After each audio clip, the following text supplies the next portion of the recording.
Oke, kita mulai ya, teman-teman. Bismillahirrahmanirrahim. Assalamualaikum warahmatullahi wabarakatuh. Selamat malam, teman-teman semuanya. Selamat datang di webinar dari Ruby Talib AI. Insya Allah pada malam hari ini kita akan bahas bersama ya terkait AI Engineer tentunya bersama Mas Muhammad Alif Ramadan sebagai pembicara pada malam hari ini. Ya, sebelumnya mungkin kita perkenalan dulu ya teman-teman. Buat teman-teman yang mungkin belum tahu tentang Ruby Taleb AI. Nah, di Ruby Taleb AI itu kita adalah perusahaan teman-teman yang bergerak untuk seperti teman-teman yang lihat ya tagline-nya ya. Kita AI Academy and Solution Enabler. Ya, tanpa melebih-lebihkan ya teman-teman. Karena memang itu tujuan kita. Kita ada AI Academy dan solution enabler, yaitu mengimplementasikan AI sebagai solusi untuk eh, apa ya pekerjaan atau mungkin project teman-teman. Nah, ini ada beberapa layanan kami. Yang pertama adalah AI Consultation for Enterprises, dan juga ada beberapa yang mungkin teman-teman bisa lihat sendiri di layar yang sedang saya share screen ya teman-teman. Ini adalah beberapa layanan AI kami. Ada custom AI solution untuk OCR dan chatbot, kemudian AI model deployment and integration, ada AI talent managed service, dan corporate AI training. Dan ini adalah portofolio kami. Ada beberapa project yang telah kami selesaikan berupa OCR, kemudian real-time customer service chatbot, kemudian chatbot for internal data yang terintegrasi dengan dokumen dan database SQL, dan juga web search. Kemudian ada auto QC, kita juga pernah untuk mendeteksi ini ya, crack sama defect detection untuk beberapa perusahaan, terutama di bidang manufaktur teman-teman, dan juga di perusahaan mining, beberapa case. Kemudian ada video analytics yang safety gear dan detection, dan juga kita ada AI company training in-house corporate class. Ini adalah beberapa klien kami, teman-teman yang alhamdulillah kita berhasil untuk menyelesaikan proyek dan membantu mereka untuk mengimplementasikan AI di perusahaan mereka. Nah, sebelum masuk ke AI Academy, teman-teman, kita di AI Solution Enabler. Jadi, simpelnya, kalau misal teman-teman mempunyai permasalahan di pekerjaannya teman-teman, atau mungkin di perusahaan teman-teman, dan mulai berpikir apakah sebenarnya di pekerjaan saya ini AI bisa bantu nggak sih, atau AI bisa nggak sih untuk mengefektifkan, atau mungkin sekedar automasi aja untuk pekerjaan-pekerjaan ini. Nah, jika teman-teman mungkin mulai berpikir ke arah situ, maka teman-teman bisa banget nih untuk konsultasi ke kami.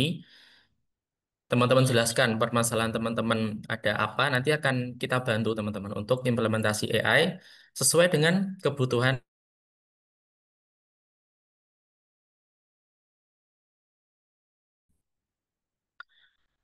Nah, untuk di AI Academy, kita ada online class teman-teman. Di mana online class ini adalah teman-teman nanti akan belajar langsung dengan mentor terkait topik-topik yang sedang kita buka. Nah, di bulan September ini, di September akhir ini, kita ada buka kelas LLM on Production, teman-teman. Dan kebetulan juga sebagai mentor di kelas ini adalah Mas Alif yang pada malam hari ini akan jadi pembicara juga untuk webinar pada malam hari ini. Jika teman-teman mungkin tertarik untuk belajar LLM, sebagaimana yang kita tahu ya teman-teman, LLM tuh lagi hype banget untuk saat ini. Nah, teman-teman bisa banget untuk daftar kelas ini karena ya sekitar sepekan lagi kelasnya akan kita mulai.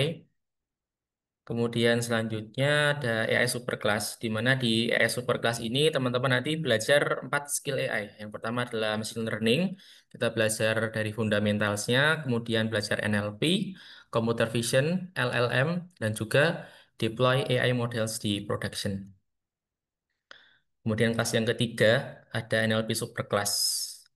Nah, teman-teman, di Ruby Talib AI itu kita setiap bulan itu buka batch baru untuk kelas-kelas AI-nya. Nah, contoh nih di NLP kita masuk di batch yang kelima ya, teman-teman. Kalau di LLM itu tadi udah 8 kalau nggak salah. Kita udah buka selama 8 kali dan itu termasuk kelas yang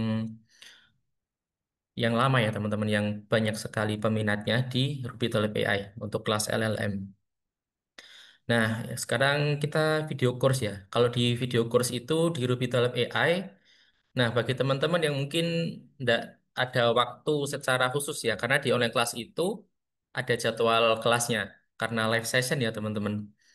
Nah, untuk di video course ini, karena di video course ini adalah pembelajaran yang berbasis video rekaman, jadi teman-teman lebih bisa fleksibel untuk belajar AI-nya. Jadi teman-teman silahkan menyesuaikan waktunya, karena ini berbasis rekaman ya teman-teman. Nah, di video course ini, meskipun nggak secara langsung bertatapan dengan mentornya, teman-teman nanti tetap bisa untuk diskusi ya teman-teman, karena akan kita sediakan untuk grup diskusinya. Jadi mungkin selama teman-teman nanti belajar menemukan permasalahan ketika belajar, ya monggo kita feel free banget untuk teman-teman sampaikan ada kendala apa ketika belajar. Nah, ini beberapa video course kami teman-teman. Dan juga kita ada yang gratis ya teman-teman. Ini kalau teman-teman pengen memulai dulu, pengen coba dulu. Nah, teman-teman ini bisa ambil yang gratis ini. Nanti kalau misal ada, ya kembali lagi kalau ada yang gratis pun, kalau misal teman-teman ada permasalahan, monggo silakan ditanyakan nih di grup diskusi. Nah, kita Ruby Talk AI juga buka layanan baru teman-teman, yaitu bimbingan riset AI. Ini khusus buat teman-teman yang sedang penelitian, terutama di tugas akhir teman-teman ya, kayak misal skripsi, tesis, atau disertasi. Teman-teman silahkan banget bisa kalau misal sedang ada kebutuhan di hal tersebut, kita bisa bantu untuk bimbingan riset teman-teman. Dan tentunya ini bukan joki ya teman-teman, karena kita akan bantu banget dan kita kepengen banget teman-teman itu nanti bisa paham. Kalau misal teman-teman mau ngambil tugas akhirnya tentang AI, kita pengen banget teman-teman nanti bisa paham bagaimana implementasi AI. Kita bantu penulisannya juga teman-teman. Nanti kita bantu sampai selesai untuk risetnya teman-teman. Nah, oke, teman-teman mungkin itu. Kalau misal teman-teman ada permasalahan terkait bisnis atau terkait penelitian, terkait riset, silahkan teman-teman feel free untuk tanya-tanya aja ke kita. Nanti insya Allah akan kita bantu untuk temukan solusi yang bisa disesuaikan dengan kebutuhan teman-teman semuanya. Ya, oke, mungkin itu saja teman-teman untuk perkenalan dari kami. Selanjutnya kita masuk ke acara webinarnya. So, kepada Mas Muhammad Alif Ramadan selaku pembicara untuk webinar pada malam hari ini, kami persilahkan Mas untuk bisa memulai. Oke, thank you Mas Najib. Selamat malam semua. Ini jawab silahkan di chat aja ya, BTW. Ya gue tipikal yang ngobrol gitu ya, nggak terlalu terpaku sama materi sebenarnya. Malam ini BTW karena memang di-share beberapa kali ya, ada di sosmed di Facebook, di LinkedIn, Instagram, dan sebagainya gitu ya. Em, gue mau nanya, ini di sini ada yang emang dari Robi Talib atau dapat informasi dari LinkedIn at- atau ada yang dari grup IPNEN kira-kira. Ayo silakan. Mari di apa? Mari di absen ya. Dari SC teman, oke LinkedIn. Oke oke. Ramai banget nih. Eh, ya ini ternyata dari IPNEN cukup banyak. Dan mungkin buat teman-teman yang belum tahu IPNEN, IPNEN itu ini mungkin lebih ke ini masih di luar materi dan di luar dari ini dikit ya. IPNEN itu adalah komunitas gun ngoding. Simpelnya sih kita punya tesis di era 2025 ke atas itu programmer tuh kalau bisa ngodingnya dikit bisa dibantu oleh AI dan bisa fokus ke hal-hal yang lebih luas lagi kayak gitu. Makanya IPNEN berdiri dan ya, kita ada di Facebook, di LinkedIn, dan Instagram. Soon, Ipnen juga akan bikin hackathon. Nanti stay tune aja seperti itu, insya Allah. Oke, saya share screen dulu, nggak mau yaping banyak-banyak. Yep. Tadi saya ngetes jaringan dulu karena memang saya di tulisannya IPNEN ya teman-teman. Saya karena ya saya lagi di bukan di Jakarta, jadi jaringan saya agak agak lemot di sini dan mohon diinformasikan aja teman-teman kalau misalnya memang jaringan saya sewaktu-waktu ada bermasalah ya, gitu. Oke, sejauh ini aman. Oke, thank you, thank you. Dan kalau bisa kita terus interaktif sampai akhir sesi ya teman-teman. Kalau bisa tuh chatting tuh nggak boleh sesepi WhatsApp-nya saya kalau bisa. Kalau WhatsApp teman-teman kan pastinya rame gitu ya. Entah itu pacar, entah itu klien telepon-telepon gitu ya.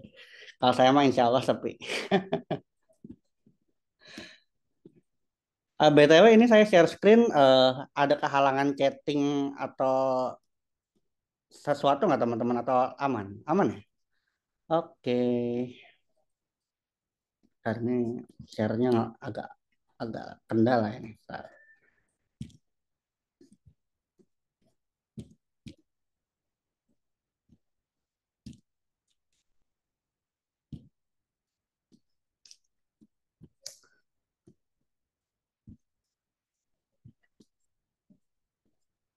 Oke, jadi di malam hari ini sebenarnya saya sharing lebih ke mungkin diskusinya agak sebenarnya topiknya tetap AI ya teman-teman karena memang saya bisanya cuman AI, tapi AI-nya di sini lebih ke arah filosofi gitu. Tapi ya tetap nanti akan ada contoh-contoh yang mungkin teman-teman bisa relate lah sedikit demi sedikit gitu. Nah, topik di malam hari ini kita itu pengen bahas pragmatic problem solver atau teknologi agnostik. Nah, di mana selayaknya surga dan neraka, kita juga harus cari balance. Entah itu di hidup, entah di pekerjaan, entah itu ketika kita belajar, dan sebagainya. Itu adalah topik yang saya bawain di malam hari ini, teman-teman. Tapi sebelumnya saya pengen tahu dulu kan memang ini em, gimana saya bilangnya cukup filosofik ya secara judul. Saya pengen tahu teman-teman ada yang nggak nangkep atau nggak tahu belum pragmatik itu apa, agnostik itu apa. Agnostik di sini teknologi agnostik ya teman-teman, bukan agnostik dalam konteks religion. Jelasin singkat dong Mas. Oke, saya nggak akan jelasin singkat. Saya belum tahu Bang. Oke, oke. Oke, belum tahu. Oke. Nah, dan mungkin saya tadi harusnya survei satu hal lagi dan kalian nggak percaya agama. Nggak, insya Allah ya nama saya juga Muhammad Alif Ramadan ya Mas Andi. Kurang Islam apa saya? Oke, tadi memang sorry kalau ibaratnya terminologinya memang agak kompleks gitu ya. Nanti di dalam sesi sharingnya akan saya jelasin secara detail, komprehensif dan sebagainya. Sama saya pengen absen dulu lagi dong sekali lagi. Kalau tadi baru dari sumber dapat informasi eventnya dari mana. Sekarang saya pengen tahu teman-teman sini latar belakangnya apa nih? Apakah mahasiswa atau profesional atau lagi coba atau pemilik bisnis? Boleh isi di chatting ya teman-teman. Karena again, walaupun apa namanya topiknya ini filosofis, tapi solusinya berbagai tier gitu ya. Saya masuk, oke, dia oke mantap. Pelajar masih sekolah, oke, wah karyawan swasta, bang. Paket C boleh.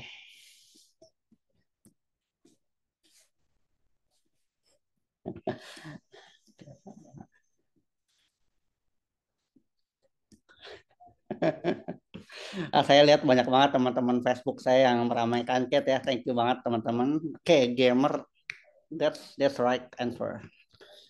Oke, mostly mungkin saya bisa klaim, wah 100 orang nih teman-teman yang join. Em, Cukup ramai.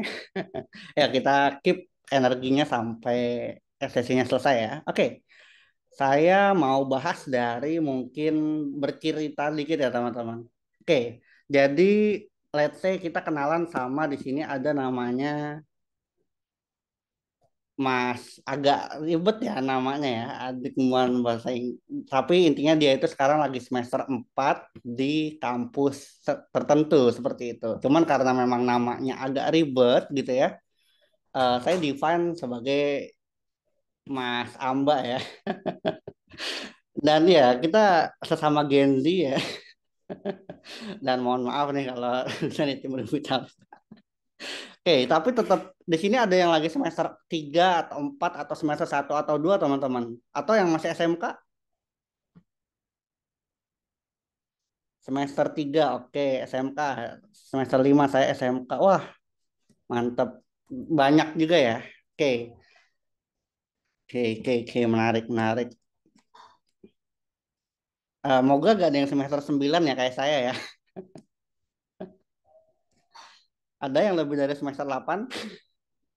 Alhamdulillah ada teman. Saya aminin loh Mas Faisal ya lah ya. Oke, waduh, saya belum ya, telat saya. Oke, jadi kayak mungkin teman-teman tahu kalau misalnya kita refleksi ke beberapa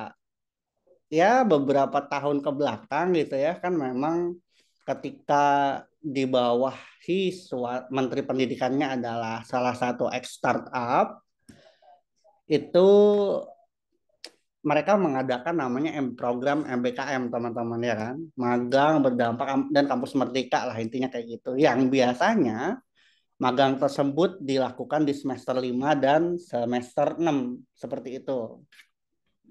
Rutinitas mahasiswa tuh kalau in generalnya ya, bukan yang anomali-anomali, itu biasanya di semester 1, semester 2 mereka itu mungkin masih mengawang-awang seputar kampusnya, coba ikut organisasi, coba untuk sosialisasi dengan teman-teman seangkatan dan sebaya. Pokoknya mungkin semester 1 dan 2 banyakannya saya bisa bilang banyaknya nongkrong lah, tapi nongkrong di sini dalam konteks menjalin relasi atau membangun relasi seperti itu. Nah, kemudian masuk udah semester 3 masuk semester 4 itu udah mulai tuh kenalan sama praktikum-praktikum gitu ya kalau anak-anak engineering. Kalau non engineering, so sorry saya kurang relate gitu ya. Nah, kemudian di semester 5 semester 6 itu biasanya mereka nyari magang, entah itu jalur pemerintahan kayak kampus Merdeka, magang berdampak dan sebagainya. Sama ada juga yang nyari sendiri atau yang nyari-nyari di sosial media dan minta tolong sama relasinya kayak gitu. That's fine. Dan biasanya setelah semester 5 semester 6 7 8 skripsi, udah tuh kita bisa menjalani karir yang hopefully didambakan masing-masing seperti itu. Sama dengan Mas Amba. Mas Amba ini sekarang lagi semester 4, dia punya target magang sebagai AI engineer di semester 5 dan semester 6 tanpa dia ibaratnya sebelumnya tuh belajar seputar AI engineer secara dalam itu seperti apa gitu. Nah, ini saya lihat juga teman-teman bingung ya ada mau magang di mana dan sebagainya. Nah, ini kebetulan ini saya ngambil requirements magang dari memang Ruby Talib, teman-teman. Nah, mungkin ada yang tertarik di bidang data science, data analis, engineer atau data AI engineer atau machine learning engineer. Untuk internship biasanya nggak jauh-jauh dari requirements yang ini. Dan saya bisa bilang kalau di Ruby Talib requirements untuk internshipnya itu cukup manusiawi ya. Itu. Terus kayak requirement juga cukup simpel ya kayak mahasiswa tingkat akhir udah ada basic seputar AI atau data science, kemudian udah memiliki basic programming language minimal biasanya menggunakan Python, kemudian udah pernah melakukan atau belajar pemrosesan data, sama udah paham lah sedikit-sedikit perihal machine learning. Nah, baru tuh di nomor 3 dan di nomor 4 itu lebih ke um, soft skill lah ibaratnya kayak mau belajar dan mau explore state of the art of AI teknologi. State of the art AI teknologi itu simpelnya adalah teknologi-teknologi AI yang terbaru gitu ya. Terus ada passion dalam membangun dan eksperimen dengan AI models kayak gitu. Nah, Nah, bener banget nih kata Bang Vicky di mana ya kalau in general gitu kan kata orang engineer tuh tinggal import. Nggak salah sebenarnya teman-teman. Nggak salah. Cuman ketika tadi kita balik lagi Mas Amba ngelihat requirements dari internship ini dan dia kira sesimpel import, sesimpel prompt engineering gitu ya. Ketika dia buka salah satu roadmap belajar menjadi AI engineer di tahun 2025, itu ternyata banyak banget yang dipelajarin teman-teman. Ini kita masih dalam satu konteks atau satu POV yaitu generative AI.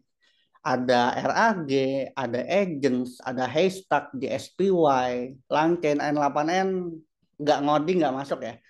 APIs, graph RAG, dan makin dalam, makin dalam, makin dalam sampai udah mengetahui terminologi-terminologi yang cukup kompleks dipelajarin.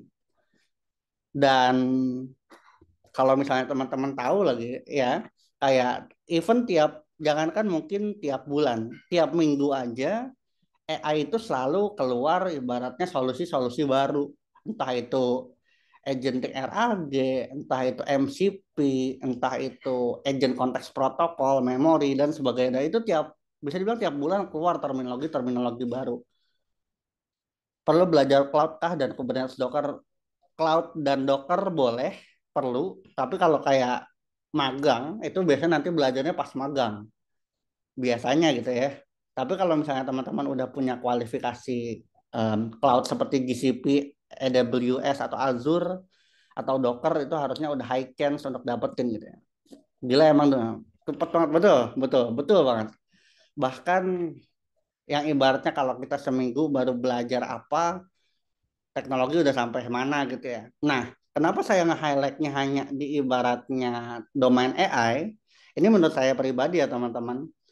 Di domain AI ini cukup ibaratnya kejar-kejaran lah, maju kena, mundur kena istilahnya gitu. Kalau di domain kayak website, full stack development, back end development, memang selalu ada ibaratnya juga update-update yang saya bisa bilang minor lah, nggak kayak fitur-fitur kayak sesuatu yang saya bisa bilang nggak harus diimplementasi ke dalam suatu fitur atau suatu produk, tapi good to have. Mungkin basisnya ke performance, ke optimalisasi, dan sebagainya gitu. Itu menurut pandangan saya pribadi ya, gitu ya. Nah, saya setuju Mas Bang Hafid, di mana bahkan tiap hari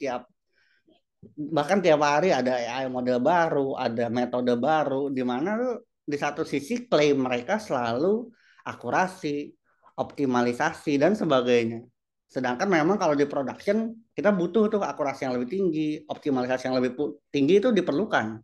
Kalau di software engineering kan masih putus-putus sama teman atau udah aman.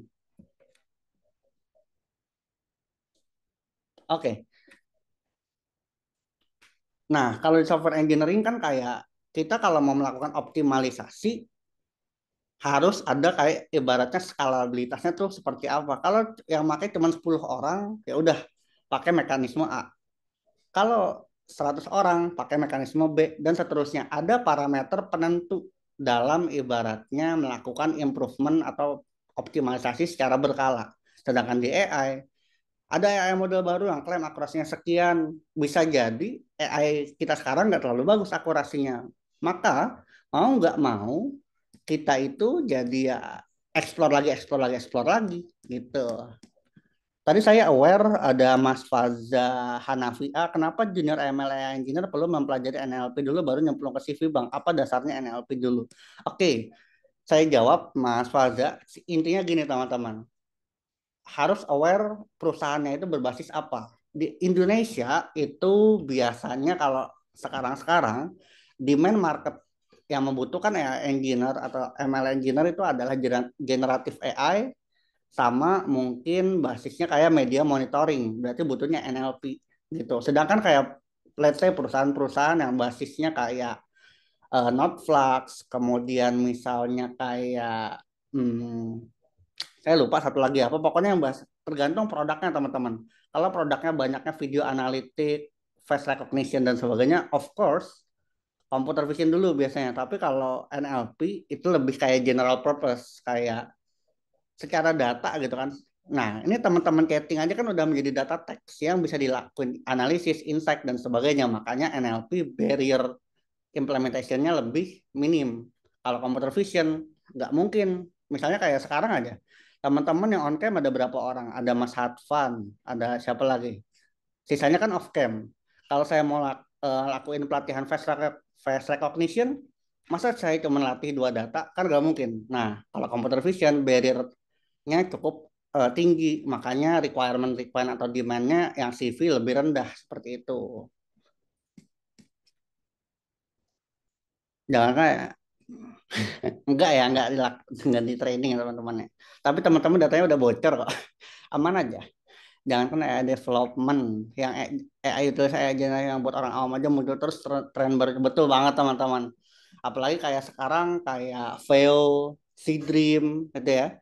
Basis-basis yang in general itu untuk generate text to video. Kemudian muncullah produk-produk startup wrapper dari produk mereka, mereka utilize misalnya untuk ngedit, untuk melakukan image enhancement atau image attachment sehingga bisa lebih berkualitas. Dan ya, setiap minggu ya bisa atau setiap bulan lah gitu. Saya bukan CEO ya teman-teman, saya cuma co-founder, saya cuma bantu-bantu. Oke, cukup ya ngeluh-ngeluhnya itu ya saya tadi sharing sekaligus ngeluh deh.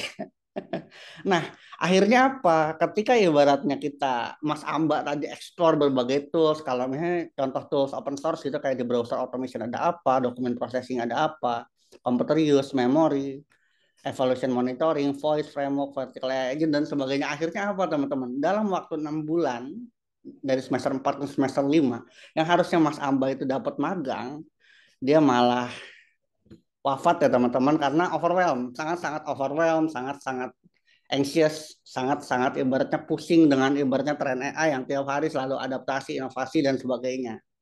Nah, saya di sini sebagai mungkin yang ada sedikit pengalaman di AI engineer, saya mungkin ngebantu lah teman-teman yang mungkin baru masuk, apalagi sekarang trennya makin masif gitu ya, untuk jangan sampai seperti Mas Amba teman-teman. Gitu. Gimana caranya? Nanti dulu ya. Oke nih, ada yang nanya nih.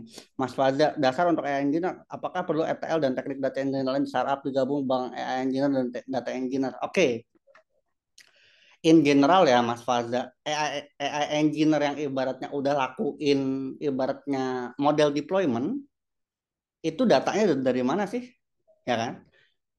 Kita define datanya dari mana? Apakah basisnya kayak memang dari suatu serverless AI service atau baking proses atau misalnya hot processing atau perlu dalam ETL. Nah, dipahami dulu konteks pipeline-nya seperti apa.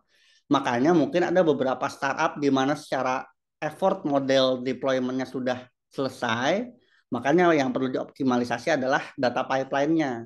Entah untuk kebutuhan prediksi ataupun untuk kebutuhan dilatih ulang modelnya biar lebih bagus. Gitu Mas Faza. Nah, sebenarnya kalau menurut saya pribadi, ETL itu kan basisnya adalah pertama in general ya SQL. Kemudian setelah SQL adalah bagaimana kita ibaratnya melakukan pemrosesan data. Apakah secara berkala atau streaming? Kalau streaming bisa pakai Kafka, kemudian Debezium gitu ya. Kalau baking bisa pakai kayak Hadoop ya, atau kalau scheduler atau worker bisa pakai misalnya Airflow dan sebagainya. Jadi kayak pahami konteks pipeline-nya baru fit and match secara tools Mas Faza. Menurut saya seperti itu dan sebisa mungkin domain data engineering itu harus di fit dulu secara data data konteksnya seperti apa dan secara bisnis konteksnya seperti apa sehingga solution yang digagas tidak terkesan over engineering seperti itu. Kalau karena yang dipanggil Mas Amba saya nggak jawab ya. Saya kan Mas Alif.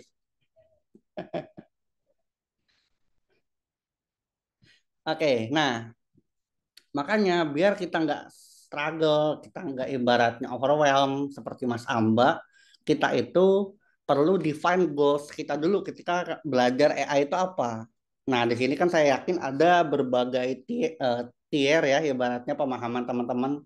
Ada yang sekedar menggunakan platform, ada yang ibaratnya memang mencoba untuk develop suatu AI solution, ada juga yang udah sampai menjual gitu.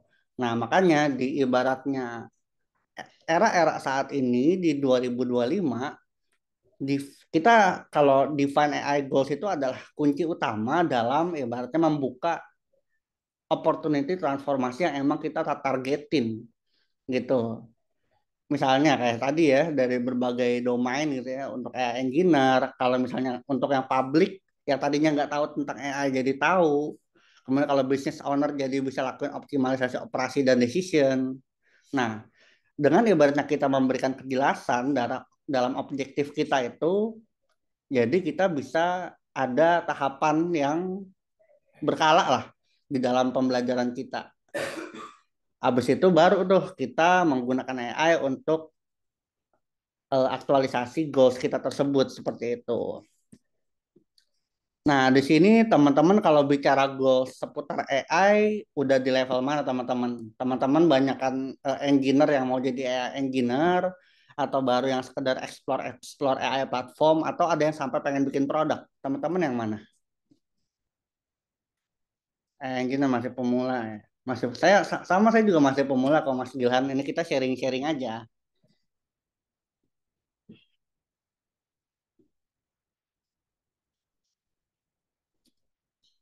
Oke, baru explore mau jadi. Sebenarnya tuh saya nggak suka ya teman-teman. Kenapa? Kenapa teman-teman langsung belajar AI engineer gitu? Kenapa nggak nyoba dulu aja gitu? Kenapa? Karena biar marketnya tidak tersaingi ya. Nggak. Lebih ke ini siapa namanya? Sebenarnya opportunity IT di bidang lain juga sebenarnya luas ya teman-teman. Nggak harus AI sebenarnya. Sebenarnya loh ya. Dan apalagi barrier to entry-nya sekarang udah cukup kompleks AI gitu. Oke, ini ada yang nanya-nanya nih. Sorry, saya lihat dulu. Oh nih, Mas Faza. Kenapa nggak belajar back end dulu baru AI engineer? Harusnya mungkin seperti itu. Cuman kan memang apa namanya sebenarnya tuh AI engineer itu adalah persimpangan dari dua domain teman-teman. Saya bisa bilang ada yang memang dari background software engineering, ada yang dari backgroundnya seperti data engineer atau data analis. Sebenarnya gitu. Nah, cuman kalau software engineering kan mereka bikin produk tuh biasanya dibikin produk tersebut mereka nge-embed suatu value-nya salah satunya adalah dengan utilize AI solution makanya jadi AI engineer gitu. Nah kalau yang dari backgroundnya data itu lebih ke mereka merasa memiliki data sudah di-maintain dengan baik secara kualitasnya juga baik mereka tuh merasa bahwa kita bisa bikin suatu insight baru nih dengan utilize AI solution. Makanya ada dua percabangan yang menjadikan sumber orang tua AI engineer. Makanya nanti ada AI engineer yang lebih jagonya di bagian engineeringnya. Ada AI engineer yang lebih jago di bagian modelingnya. Karena itu tadi balik lagi ke backgroundnya masing-masing seperti itu. Kalau ComfyUI itu masuknya mungkin lebih ke enhance digital literasi ya teman-teman baru make lah. Selevel sama N8N. Cuman saya rasa N8N itu klaimnya mereka memang no code solution untuk non technical person, tapi saya rasa kalau N8N itu maksudnya gini, non technical person yang seperti apa yang bisa integrasi API key, jarang kan. Sekedar SSO aja mereka udah syukur kalau bisa make gitu. Jadi N8N itu saya nggak pernah sebut gitu, karena ya itu tadi clarity antara business vision dan product solutionnya tidak fit kalau menurut saya. Pengen jadi engineer back end, pengen jadi semua ya Mas Rijal ya. Silahkan tanya sama Doraemon ya.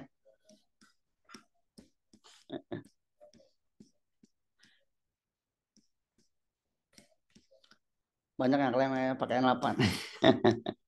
Ya nggak. RL kenapa jarang diimplement di Indo, Bang? Oke, sebenarnya banyak teman-teman reinforcement learning itu. Cuman balik lagi ke fundamentalnya, AI AI development di Indonesia itu masih dalam tahapan yang bisa dibilang inisialisasi lah, baru awalan. Makanya impactnya lebih ke end result dari AI prediction itu sendiri. Gitu dulu.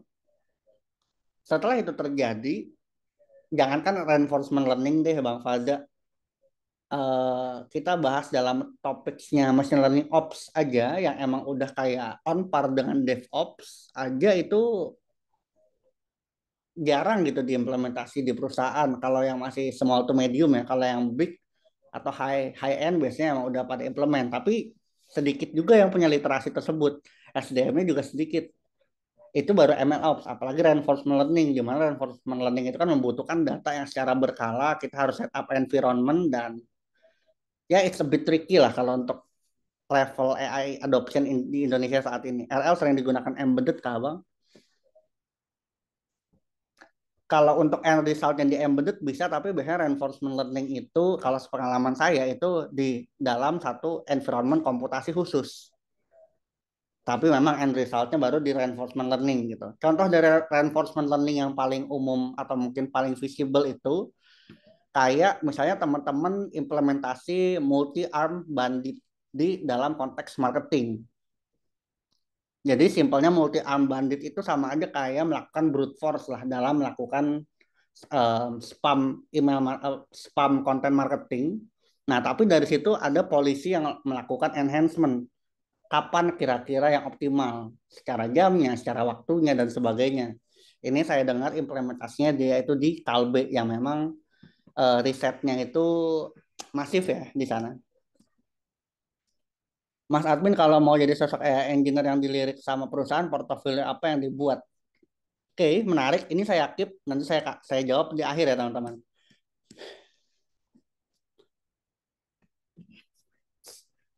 Saya sebenarnya kalau RL itu di apa namanya di ChatGPT kan pakai RL Mas Hatfan. Kayak misalnya di computer vision juga ketika apa namanya dalam konteks multimodal juga biasanya dilatih juga pakai RL.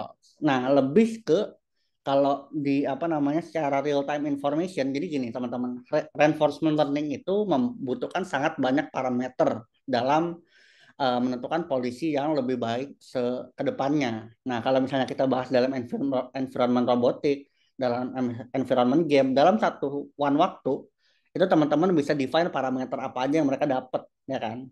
Dan itu juga seamless untuk diambil informasinya.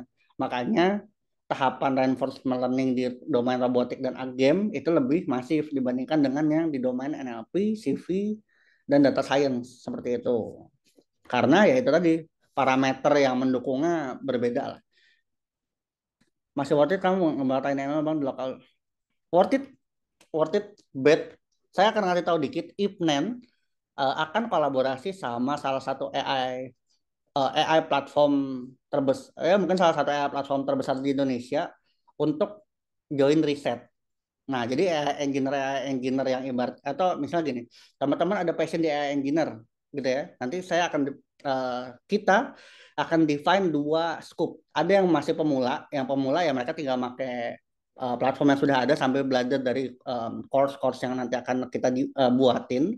Tapi untuk yang mungkin levelnya middle to senior itu nanti akan join ke bagian tim riset di mana tim riset tersebut akan involve secara bagaimana kita mengadaptasikan LLM dan multimodal LLM dan reasoning LLM dalam small device. Gitu teman-teman. Itu game plan-nya Ipnen.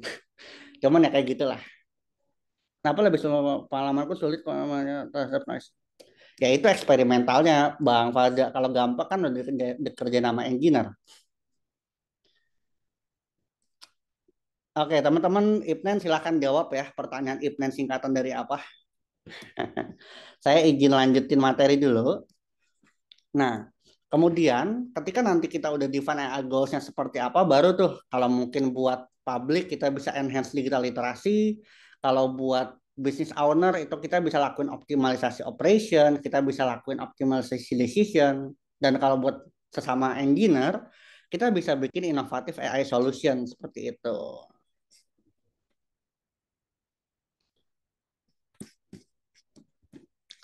Nah, terus tadi kalau ibaratnya kita udah set goals kita seperti apa, em, ada beberapa approach dalam melakukan atau merealisasikan goals tersebut, teman-teman. Salah satunya dengan pendekatan pragmatik. Nah, Pragmatik ini simpelnya adalah kalau dalam konteksnya AI engineer itu emang kita melakukan solving problem itu benar-benar dengan solusi yang paling efisien dan yang paling cepat dan tentu saja align sama solusi yang dibutuhkan oleh bisnis. Nah, kalau dengan pendekatan ibaratnya pragmatik, biasanya solusi yang kita deliver itu mungkin levelnya hanya sampai good enough teknologi, tapi deliverables-nya itu bisa dalam hitungan yang sangat cepat. Sehingga ya instead ibaratnya kita fokus ke hal-hal yang kompleks seperti riset dan sebagainya, kita lebih fokus sama business value dan bisnis itu sendiri seperti itu. Nah, di sini teman-teman yang tipikal pragmatik ada nggak teman-teman? Contohnya pragmatik itu simpel teman-teman. Misalnya teman-teman udah tahu fetch data misalnya pakai, aduh apa ya? Apa sih namanya itu? Misalnya fetch data cuma pakai jQuery misalnya. Udah solve the problem gitu kan. Nah, ternyata kan selain pakai jQuery ada banyak ya, ada Axios. Teman-teman you name it lah. Saya kurang ada pengalaman di software engineer. Nah, kalau tipikal pragmatik, as long ibaratnya dengan menggunakan jQuery it works, ya it works gitu. Itu kalau pragmatik. Nah, tentu saja kalau dengan pendekatan pragmatik itu kita fokusnya lebih ke bagian efisiensi. Terus kayak kita mencari solusi yang paling cepat dan tentu saja business align. Let's say konteksnya adalah kita mau ambil 10 data per halaman. Misalnya gitu ya.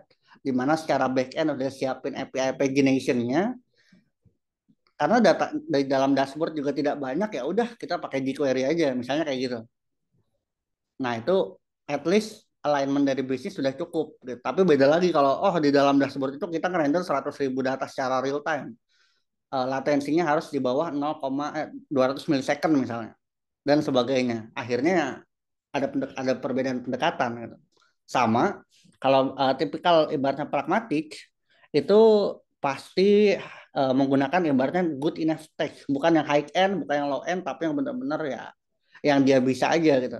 Makanya banyak banget programmer-programmer zaman dulu mungkin satu generasi di bawah kita atau dua generasi di bawah kita seperti boomer dan milenial, they solve the problem from client itu using teknologi yang mereka emang pahami dulu aja, misalnya PHP, terus Javanya juga atau .NET dan mostly versi-versi yang um, obsolete lah saya bisa bilang.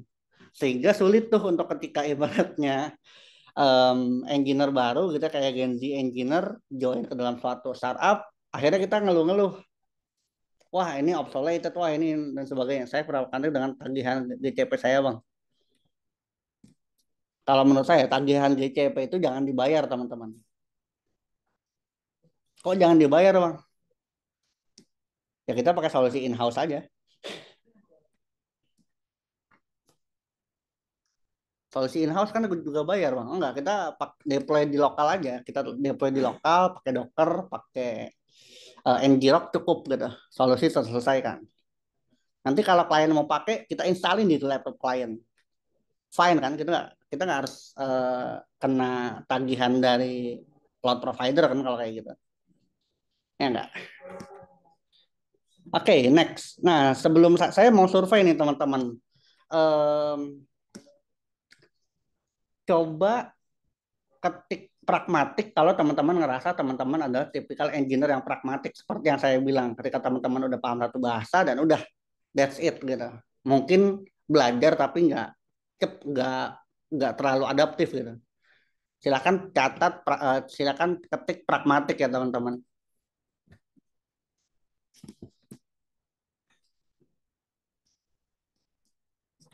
Atau di sini bukan tipikal yang pragmatik atau udah apa mungkin? Oke, nah ini salah satu thinking yang pragmatik ya teman-teman. Ketika kita mau bikin suatu LLM, um, API LLM-nya udah ada, ngapain kita bikin model sendiri? Itu adalah pragmatik. Betul banget.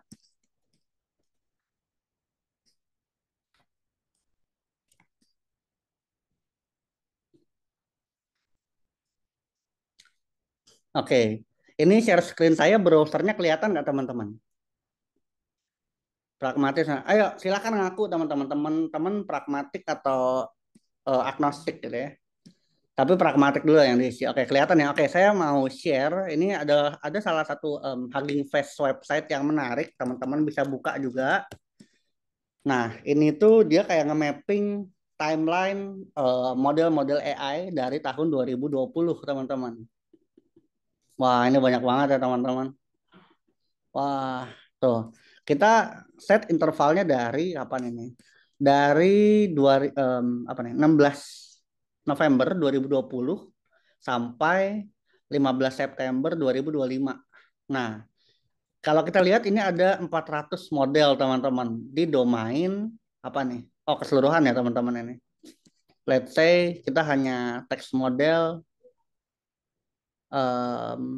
let's say text model ya nih. Text model aja ada 177 model. Vision ada 73 model. Multimodal ada 100. Banyak lah, teman-teman, intinya. Nah, pragmatis adalah orang-orang yang ibaratnya ngapain gue bikin dari awal, mending gue pakai yang udah ada gitu.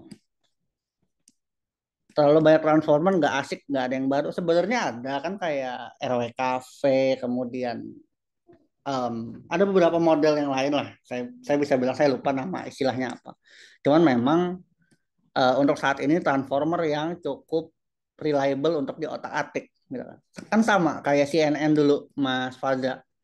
Dari tahun 1990-an, sejak CNN itu dikeluarin, kalau nggak salah sampai tahun 2020-an kan itu berkembang variasinya, basisnya dari CNN aja. CNN, AlexNet, Deep, ResNet, RexNet, apalagi buat DCN dan sebagainya gitu. Iron nggak ada ya, Bang Faisal. Oke, sama teman-teman, kalau misalnya itu kan tadi baru dari sisi AI model, teman-teman. Terus kalau kayak banyak banget yang nanya sama saya kayak, Bang, roadmap AI apaan, Bang? Bang, roadmap AI apaan, Bang? Gua aja nggak belajar deh. Nah, kalau ngacu sama ibaratnya roadmap gitu ya, saya rekomendasiin pakai roadmap.sh, teman-teman. Atau nanti dari Ifnen juga akan ada kayak AI roadmap generator itu sendiri. Tapi nantilah, developmentnya belum selesai. Nah, kalau AI itu ada banyak banget, ada AI engineer, AI data scientist, machine learning gitu ya. Kalau saran saya pribadi, fokus di AI engineer dulu aja. Nah, ketika inilah yang terjadi sama Mas Amba, teman-teman. Ketika ngelihat, wah, banyak banget informasi yang harus dipelajarin, step by step, satu, dua, tiga, dan masih ada turunannya lagi, gitu ya. Makanya Mas Amba tadi rest in peace, teman-teman. Ada deployment ML gratis selain Grok. Gratis. Bayar, Bang. Bedanya engineer sama ML engineer itu sama aja sebenarnya. Itu cuma beda penyebutan. Bedanya sama data scientist. Oke, kita cek ya. Kalau data scientist ada ditambah matematika kalkulus sama statistiknya aja sih, Mas Bian, sebenarnya.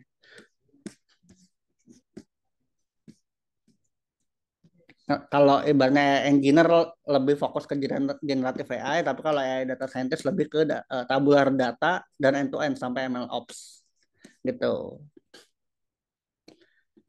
Engineer perlu belajar statistik gak, Bang? Oke, menarik. Kita coba cek di sini. Perlu nggak dia belajar? Oh, nggak perlu, ya udah nggak usah. Kita tinggal import-import aja, teman-teman. Jangan diperibet hidup itu. Terus kayak kalau misalnya kayak ini, kita cek lah loker-loker AI engineer gitu ya. Ini di Nusabin. Ini sorry ya kalau ada perusahaan teman-teman yang ke digest. Oke, AI engineer. Ini apa nih?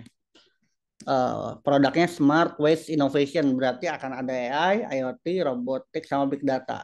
Jadi kayak teman-teman mungkin akan ngelakuin computer vision ke dalam deteksi sampah mungkin gitu ya. Nanti sampahnya dimasukkan ke dalam pipeline big data buat dianalisis lebih lanjut. Mungkin gitu ya. Nah, ya bener kan? Oke. Bikin roadmap Sadewa, Data Intelligence Platform. Yang diminta ya enggak, ini role senior atau head sebenarnya, teman-teman. Roadmap loh yang minta. Terus ada AI powered waste recognition seperti yang saya bilang. Carbon footprint, nah ini tabular data West Big Data Infrastructure ini data pipeline, interaktif dashboard ini bisa pakai Tableau atau Power BI atau bikin sendiri. Yang bagian sini ya udah intinya mereka butuh full stack dan itulah yang terjadi marketnya nowadays ya teman-teman di Indonesia. Nah terus ini ada contohnya lagi nih, engineer, oke, apa nih? AI commerce untuk menjadi junior engineer, pengalaman hands-on dengan N8N, menguasai integrasi, growth mindset Jabodetabek, startup environment. Ini intinya teman-teman akan megang project generative AI sama workflow automation dan akan dipecut karena startup environment. Kita coba ambil satu lagi. Nah, ini konteksnya di Doku. Doku udah cukup settle ya, teman-teman. Lakuin apa ini? Fine tune LLM untuk chatbot application, oke. Okay? Ini generative AI, generative AI, generative AI, generative AI. Ini soft skill, entrepreneurial development standard. Ini lebih ke senior level Carlton arsitektur, ya. Tapi ini oke lah. Nah, ini secara teknikalnya nih teman-teman yang cukup, ya saya bisa bilang generatif AI ya, yang intinya lagi tren lah teman-teman. Teman-teman kalau misalnya emang mau dapat magang, dapat full time jobs di AI engineer saat ini ya AI engineer end to end aja, fine tune, lokal LLM, pakai API, deploy API dan sebagainya gitu. Itu udah cukup um, pastilah untuk dapetin pekerjaan sekarang. Cuman ya gajinya nggak terlalu gede. Model vibe coding misalnya enggak reliable kah R diimplement di 2025? R itu basisnya sepengalaman gua lebih ke statistik solution ya Mas Waza. Jadi kayak lebih ke buat riset sih kalau sepengalaman saya ya. Dan jarang banget sekarang saya lihat R itu dibutuhkan di industri. Di Indo ya. Di luar sih masih ada yang pakai Scala, pakai Julia, pakai R itu masih ada. Cuman dikit lah. Oke, terus selain pragmatic approach, sorry, ini harusnya saya ini dulu, ntar.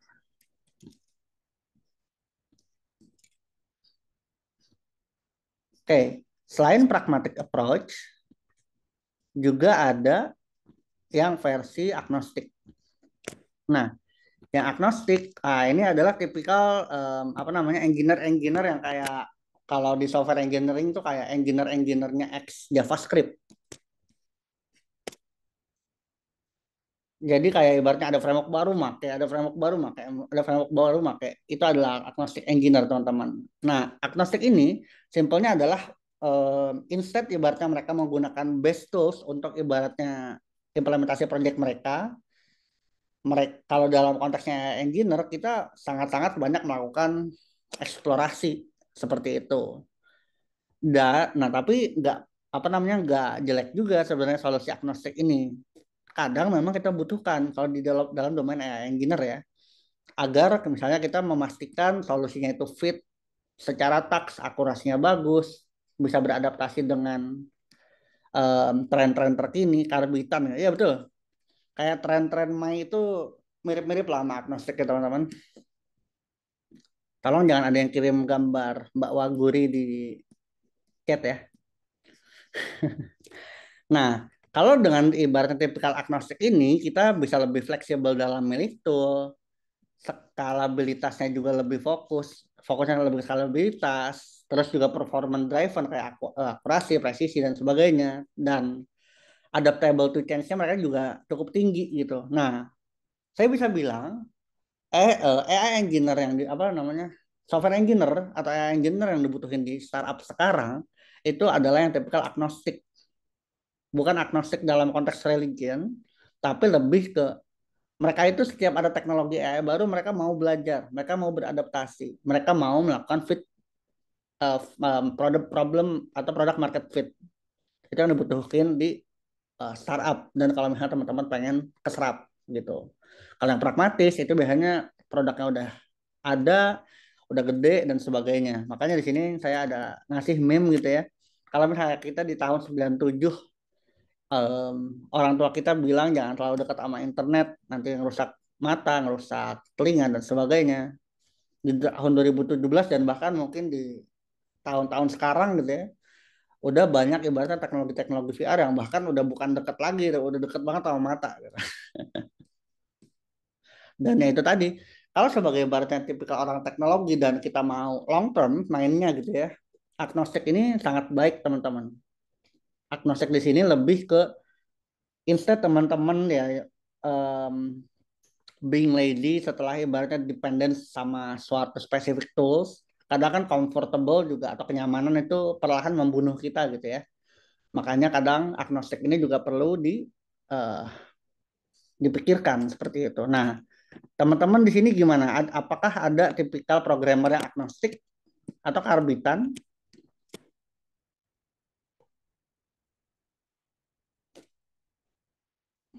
Grafana dan Prome, sorry Mas, Prome saya nggak tahu ya kalau Prome itu apa, tapi kalau Grafana nice to have, saya bisa bilang gitu. Oh Prometheus, ya itu udah sepaket sih Mas. Ya kalau biasanya gitu ya.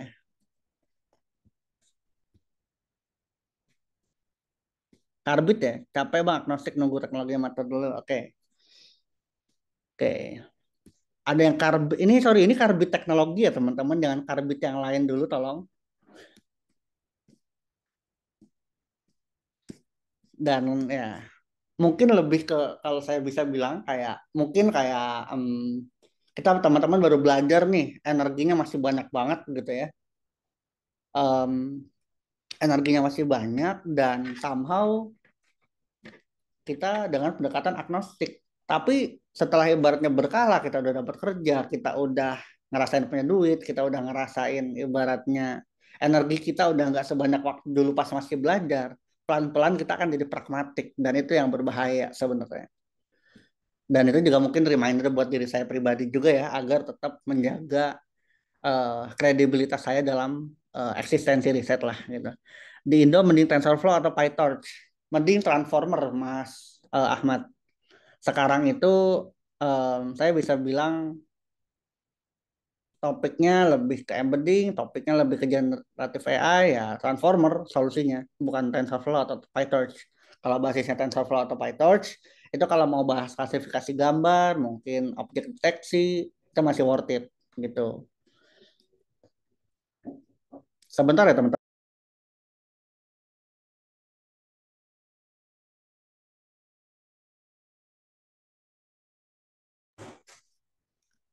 Oke, ini apa nih?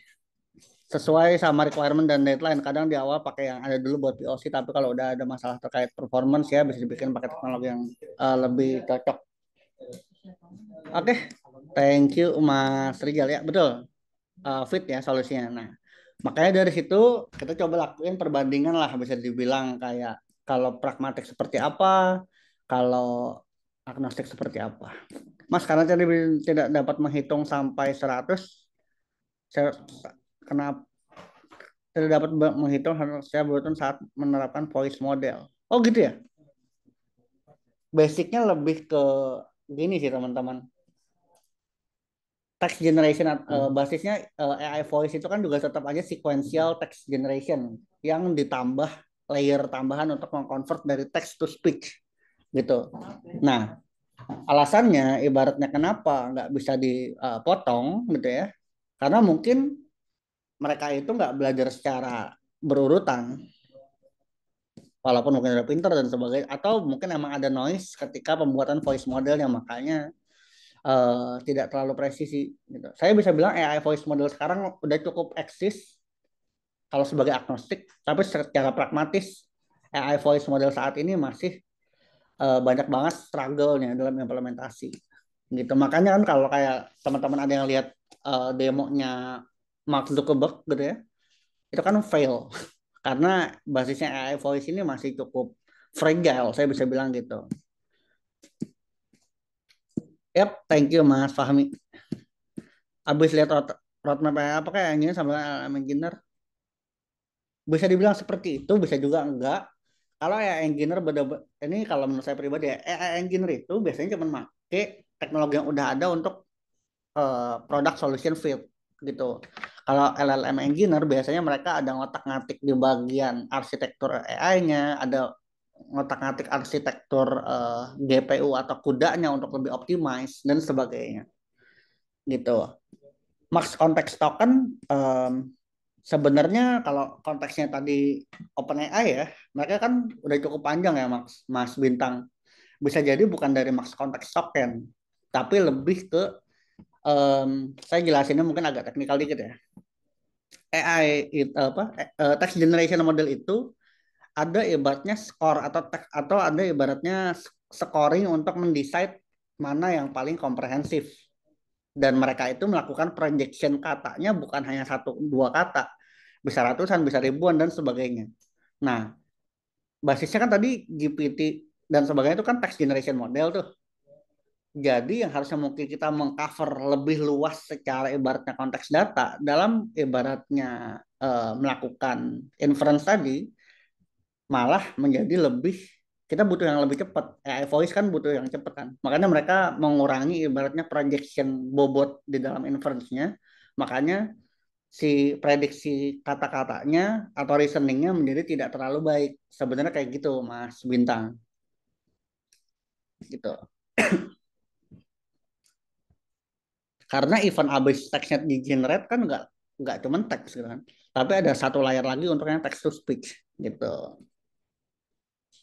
Ya, nah ini yang menariknya. Kalau ibaratnya kata kita pakai pendekatan ibaratnya agnostik, kita kadang nggak sempat untuk belajar sesuatu secara dalam. Tapi kalau pakai pendekatan pragmatik, kita bisa paham lebih dalam. Dan ketika ada suatu permasalahan-permasalahan, at least kita udah punya teoretikalnya seperti apa. Nanti tinggal divalidasi di dalam arsitekturnya itu sendiri gitu.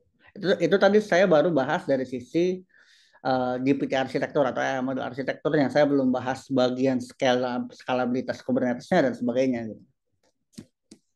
Nah, kita balik ke materi sedikit, di mana untuk cons dari ibaratnya konteksnya di dalam kehidupan sehari-hari. Kalau pragmatik, ini mereka punya resiko solusi mereka tuh outdated, dan mereka akan frustasi ketika ada tools-tools baru yang muncul. Itu yang pertama. Yang kedua, potentially mungkin hasilnya nggak terlalu bagus gitu. Karena ya itu tadi apa namanya, kalau misalnya dalam evaluasian secara detail bisa jadi perlu di rework secara berkala gitu. Terus kayak ada limited scalability. Nah, ini karena ibaratnya kita menggunakan solusi yang hanya good enough, makanya mungkin akan ada kendala skalabilitas kalau mainnya long term. Kalau short term ya harusnya fine. Seperti itu. Itu concern dari pragmatik. Apa simpelnya, kalau agnostic engineer dia jago tentang platform atau tools, kalau pragmatik dia very very structured gitu. Bisa jadi seperti itu, tapi tidak bisa disimpulkan seperti itu Mas Yusuf, karena ada berbagai parameter-parameter lain. Terus kalau agnostik, mereka belajarnya lebih panjang, lebih pelan, tapi harusnya berdampak pada daily productivity gitu. Nah, terus kayak ada risk over engineering. Nah ini ada resiko over engineering yang memperkompleks ibaratnya maintenance sama koordinasi dengan tim. Ada salah satu um, part di tim saya yang implementasi solusinya itu bukan berbasis JavaScript atau Python atau Golang, tapi dia implementasi pakai Rust.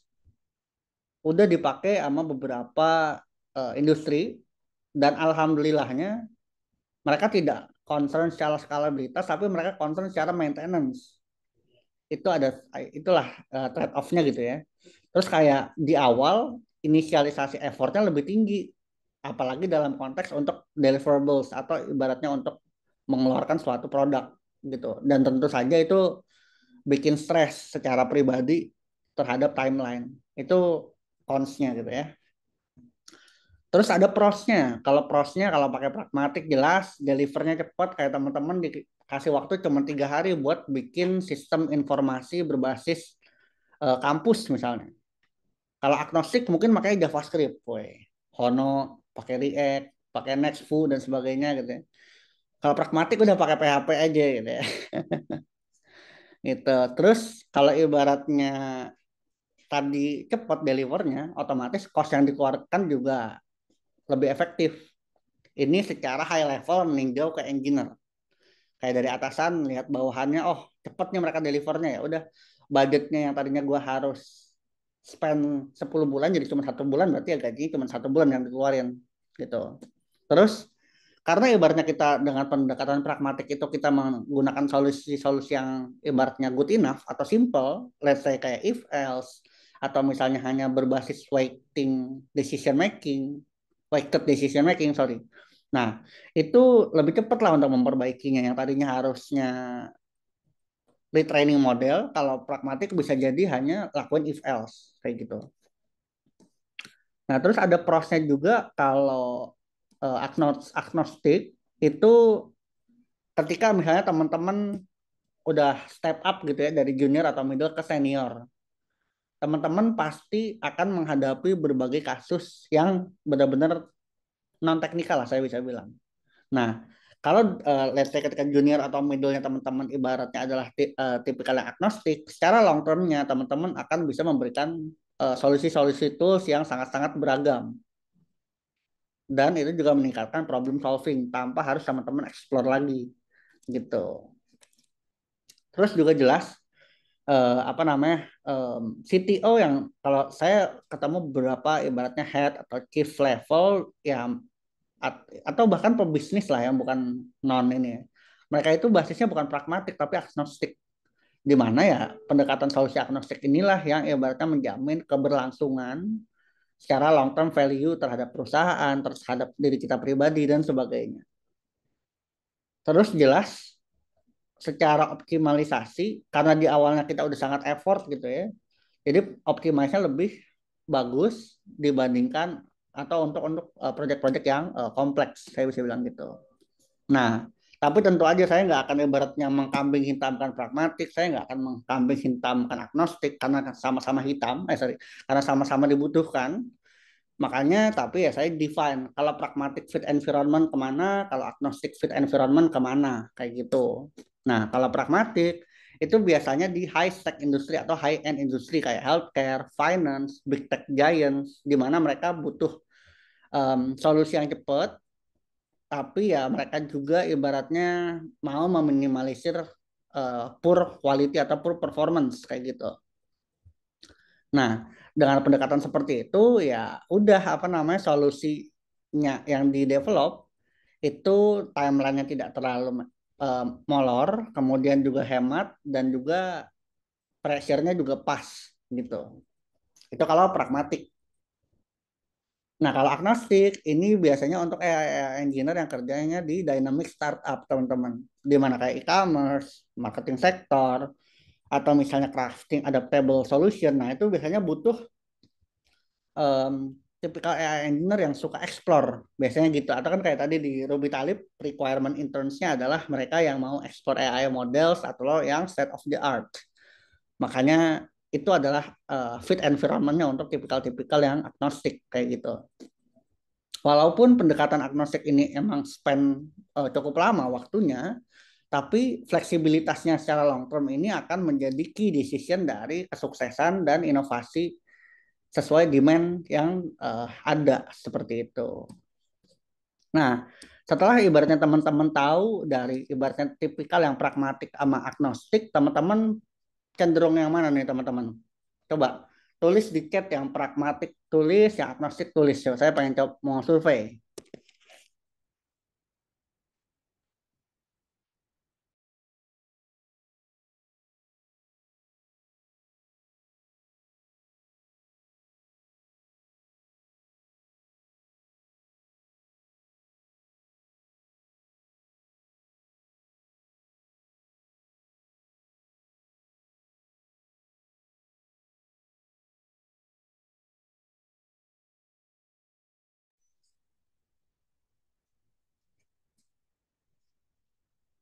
Oke, saya mau coba boleh ada yang raise hand nggak kira-kira teman-teman? Saya butuh sampel yang agnostik satu, yang pragmatis satu. Yang ateis nggak usah angkat tangan.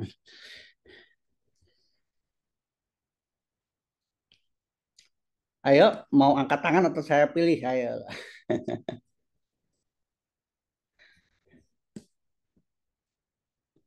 Oke, nggak ada yang angkat tangan ini. Oke. Loh, Mas. Mas Hatfan pun sampai on off cam gitu ya. Ya, Mas Hatfan silakan on mic dan on cam, Mas. Halo Mas Hatfan, panggilannya siapa, Mas? Pak, suara saya udah kedengeran belum? Ada, Mas. Jadi sebelumnya perkenalkan saya Hadvan panggilannya. Kalau saya sih lebih cenderung ke agnostik ya, Mas. Soalnya Kenapa tuh, kayak Mas?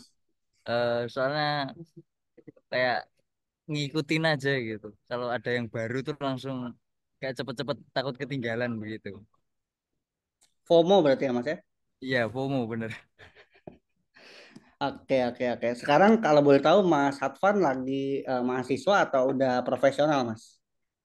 Masih mahasiswa semester 5 baru banget nyebur soal AI. Soalnya dari background sendiri saya jurusannya itu teknologi game, jadi nggak terlalu IT banget begitu. Wow, oke, oke. Oke, thank you Mas Hatfan. Selamat melanjutkan ke FOMO-annya dan semoga konsisten. Amin. Terima kasih, Pak. Oke, wah menarik banget sebenarnya backgroundnya Mas Hatfan ya. Saya ada kenal salah satu ibaratnya AI engineer. Sekarang dia CEO di salah satu perusahaan. Dia itu backgroundnya AI, dia itu backgroundnya komputer grafis gaming. Jadi kayak GPU, CUDA, optimalisasi C++ itu dia udah ray tracing itu dia kayak udah makanan dia sehari-hari. Nah akhirnya dia ngembangin suatu produk yang ibaratnya fit lah sama pengalaman dia gitu. Oke, thank you Mas Hatwan. Saya akan karena yang pragmatik gimana nih? Ada yang mau angkat tangan atau saya pilih? Ayolah.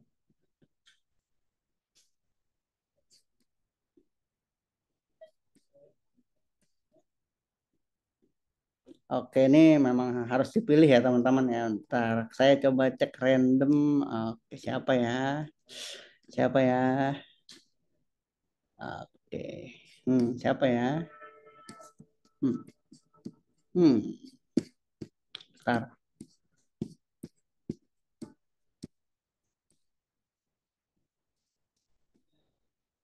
Ini gak ada yang mau raise hand nih teman-teman serius nih. Gak ada yang mau berkorban demi temannya nih.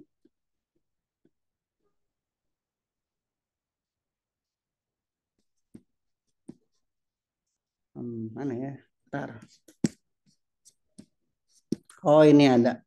Oke, saya coba tunjuk Kak Aninda Fitrianisa. Bisa on mic, Kak. Hadir, Kak. Oke, halo Kak. Boleh kenalan dulu siapa namanya dan latar belakangnya apa? Oke, sebelumnya kenalin nama aku Anindya Fitrianisa, bisa dipanggil Aninda atau Ninda. Latar belakangnya saat ini sebagai mahasiswa semester 5 Teknik Elektro. Oke, thank you Kak Ninda. Oke, kalau dari Kak Ninda pribadi berarti tipikal engineer yang kayak gimana nih? Pragmatik atau agnostik kira-kira? Kayaknya saya tipikal yang kayak Mas Hatfan deh, masih FOMO. Oh, Soalnya masih FOMO ya? sebelumnya kan, iya sebelumnya tuh sempat belajar back end kan. Nah, tapi kesini-kesini tuh kayak, wah kayaknya belajar yang lain tuh seru deh. Tapi kayaknya ini seru juga deh. Jadi kayak makanya ikut webinar tuh kayak masih nyari-nyari gitu. Jadi kayak FOMO aja. Oke, oke, oke. Thank you Kak Ninda dan semangat ya. Karena domainnya elektro berarti perlu cukup effort ya belajar engineering. Iya sih. Oke, Hmm. thank you Kak. Iya. Oke, aduh, kita belum ketemu nih teman-teman baru. Ini agnostik dua orang ya. Saya mau coba cari satu tumbal lagi deh yang mungkin yang pragmatis mungkin ya. Saya mungkin mau ke Mas Yusuf M. Bisa on mic, Mas?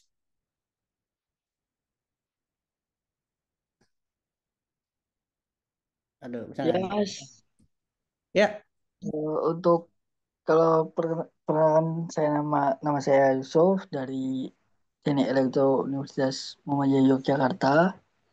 Itu saya kayaknya agnostik juga sih Mas. Soalnya dengan semakin bertumbuhnya platform protokol gitu, jadi kayak masih waduh belajarnya kemana ini kadang bingung gitu kan.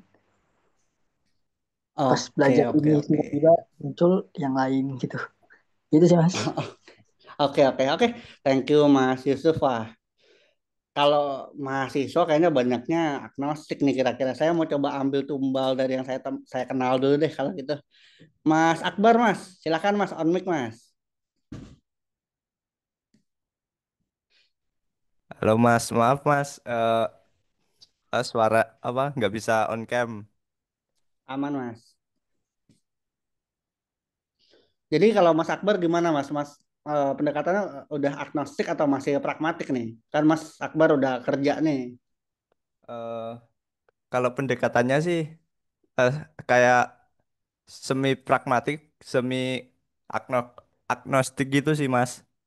Kadang juga ngulik-ngulik gitu kan. Ya karena emang gue kadang ngasih lu taks eksplorasi gitu ya.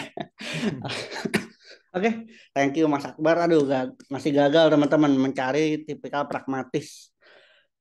Mungkin saya cukupkan berarti ya. Mungkin saya pribadi dah kalau kayak gitu yang mendefinisikan saya pribadi sebagai pragmatik ya teman-teman. Karena memang kondisi saya saat ini selain sebagai mahasiswa semester 9 di em, elektro gitu ya, saya juga ada bikin suatu produk.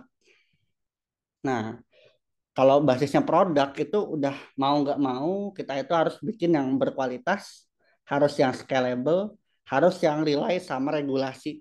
Nah, parameter-parameter inilah yang bikin saya tuh menjadi engineer yang tipikal pragmatis. Udah ada contoh solusi yang ready untuk di develop production belum? Ada Kubernetes atau Helm configuration-nya nggak? Atau masih Docker? Ada ibaratnya audit trail-nya nggak? Misalnya kayak gitu. Nah, terminal apa aspek-aspek yang seperti itu yang bikin saya jadi pragmatic engineer itu contohnya gitu ya.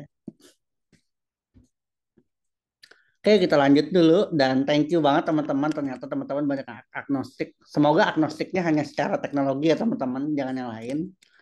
Oke, nah tentu saja selain ibaratnya saya ngasih ibaratnya opsi berkembangnya teman-teman seperti apa, saya juga kayak mungkin ngasih kalau dalam konteksnya ini saya bisa bilang silver bullet solutionnya lah seperti itu.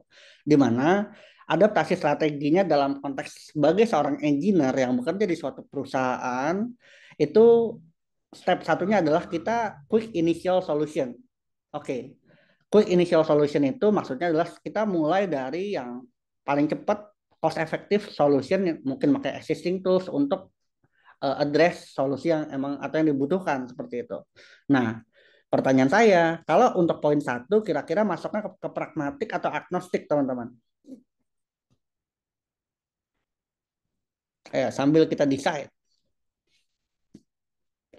Oke, kata Mas Hadfan, pragmatik. Oke, pragmatik. Oke, betul. Pragmatik ya teman-teman. Di mana ya kita coba cari solusi yang good enough dulu. Yang penting ada dulu gitu. Nah, kemudian kedua, habis itu kita lakuin flexible assessment, di mana kita mengakses atau ibaratnya mengevaluasi setiap parameter-parameter yang ada di dalam suatu kondisi, baru kita coba lakuin kayak adaptasi dengan cara kita eksplorasi berbagai platform untuk meningkatkan solusi yang kita miliki saat ini gitu. Nah, kira-kira kalau nomor dua ini masuknya agnostik atau pragmatis nih teman-teman?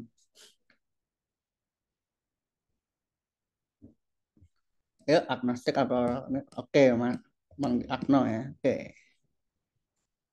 Oke, betul karena ada kata kunci explore seperti itu.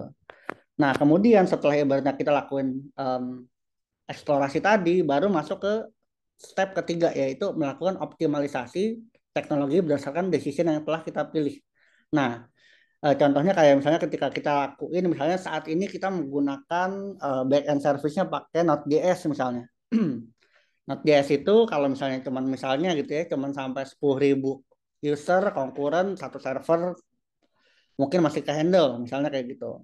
Kemudian teman-teman eksplorasi misalnya pakai Fast API, pakai Django, pakai Rust, pakai Golang, dan sebagainya. Nah, kan teman-teman udah eksplorasi itu di tahap 2 di mana setiap eksplorasi itu teman-teman udah memiliki suatu decision factornya seperti apa, baru di nomor 3 teman-teman memilih yang paling sesuai untuk kayak solusi skala untuk solusi 3-6 bulan ke depan lah, short term seperti itu atau long term. Nah, baru secara berkala, ibaratnya yang tadinya teman-teman punya fitur atau produk misalnya 10.000, kemudian grow sekarang 1 juta. Nah, ketika udah 1 juta tersebut, mau nggak mau, kita harus pakai pendekatan hybrid finalization dan kita pakai pendekatan hybrid finalization. Kenapa? Simpelnya adalah di satu sisi kita udah punya kredibilitas, udah ada 1 juta user yang menggunakan aplikasi kita. Artinya kita nggak boleh asal-asalan dalam memilih suatu teknologi yang mana itu akan berdampak kepada existing 1 juta user kita gitu. Itu makanya kita harus pragmatis, itu yang pertama. Tapi di satu sisi teknologi kita itu akan semakin berkembang, mau nggak mau kita harus explore. Yang tadinya kita deploy hanya pakai misalnya Nginx atau misalnya cuma pakai Docker misalnya. Ketika tiba-tiba user kita udah 10 juta, mau nggak mau kita harus agnostik. Misalnya kita explore Kubernetes atau kita explore ibaratnya multi-node scalability-nya seperti apa dan sebagainya kayak gitu. Makanya ujung-ujungnya memang baiknya adalah mungkin kalau buat teman-teman yang baru belajar pastinya agnostik dulu. Ada A ikut, ada B ikut. Jadi kayak ikan diarahin sama apa farmernya kemana dia ngikut aja. Tiba-tiba masuk ke dalam kail terus dipanen gitu. Oke. Nah, tapi kan kalau yang saya tadi bilang itu adalah solusi yang misalnya bisa dibilang basisnya adalah general terminologi gitu ya. Nah, saya pengen ibaratnya clear di mana kalau ibaratnya buat publik gitu ya. Kalau buat publik seperti kok Mas Amba hidup lagi sih? Biarin lah. Nah, seperti Mas Amba ini, jadi kayak teman-teman yang tadinya nggak paham AI, teman-teman cobain deh ibaratnya platform seperti ChatGPT, Gemini, Anthropic dan sebagainya untuk kayak belajar basic-basic tutorial untuk pahamin AI konsep itu seperti apa. AI konsep tuh minimal kayak teman-teman tahu AI saat ini itu bisa melakukan eksekusi suatu output kalau ada inputnya dulu gitu misalnya. Terus nanti baru explore di tahap lanjutannya gitu ya, baru eksplorasi seperti platform kayak Google Teachable Machine, Coursera untuk kayak sambil fit and match cara teman-teman belajar tuh seperti apa. Apakah yang tipikal baca keseluruhan artikel atau yang harus ada videonya atau harus yang interaktif atau harus yang offline dan sebagainya. Nah, nanti ibaratnya uh, setelah ibaratnya teman-teman learn atau belajar, nanti baru teman-teman earn atau menghasilkan. Makanya di situ teman-teman coba cari misalnya nanti platform-platform yang kayak menyediakan course-course yang lebih spesifik seputar AI kayak apalagi yang buat publik gitu ya. Kalau buat publik itu banyak banget loker-loker di luar negeri yang open untuk jasa data anotasi teman-teman. Rate paling kecilnya itu adalah $5 per jam atau 75.000, which means kalau di Indonesia 75.000 itu bisa sampai mungkin 3 sampai 4 hari mungkin cukup ya 35.000 gitu. Nah nanti baru ketika ibaratnya kita udah lebih memahami AI, udah paham bagaimana use sederhananya, barulah kita lakukan earning misalnya kayak kita bisa bikin AI output sederhana seperti ebook, prompt engineering atau bahkan bikin sharing session seperti yang dilakukan oleh Ruby Talib seperti itu. Tujuannya tentu jelas untuk um, kita nggak pengen ibarat ini kalau secara tujuan murninya adalah kita pengen sharing gitu. Cuman kan kadang ada opportunity yang didapatkan setelah kita melakukan sharing. Nah, itu makanya ada after you learn, you earn seperti itu. Nah, kemudian kalau untuk para engineer mungkin yang masih semester 1, 2, 3, 4, 5, 6, 7, 8 dan even fresh graduate. Nah, kalau untuk dalam konteksnya adalah AI engineer itu ya teman-teman belajar simpel dulu aja misalnya pakai Python environment nggak usah langsung di terminal. Pakai aja Google Colab atau Jupyter Notebook gitu ya. Itu untuk kayak terus kayak carilah materi-materi belajar AI yang fundamental dan basic sederhana dulu gitu. Habis itu lakuin eksperimental pakai framework tertentu kayak TensorFlow, PyTorch atau Transformers gitu ya.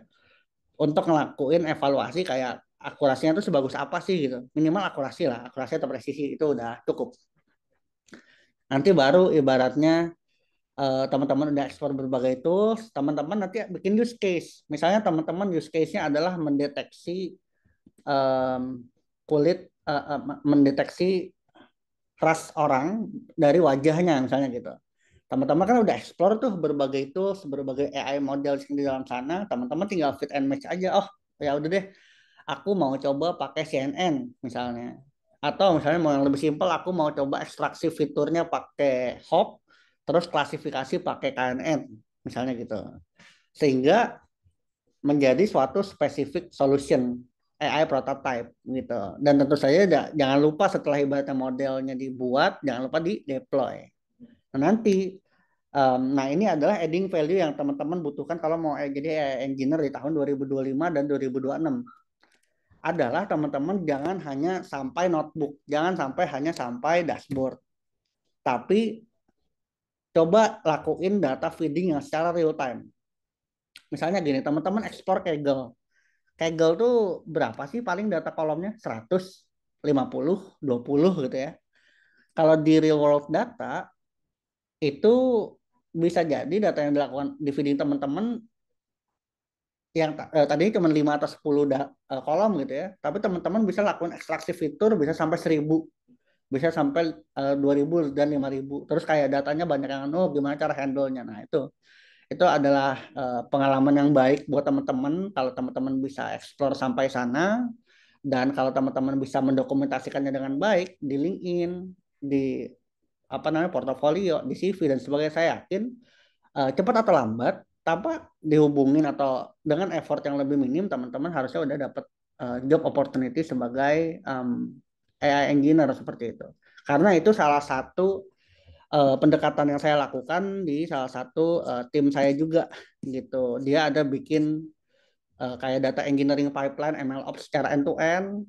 Saya rasa keren, infrastrukturnya bagus, penjelasan dia juga bagus, impactnya juga jelas. Akhirnya saya invite dia sebagai AI riset saya gitu. Nah, terus ada juga yang selain engineer ada yang untuk business owner teman-teman.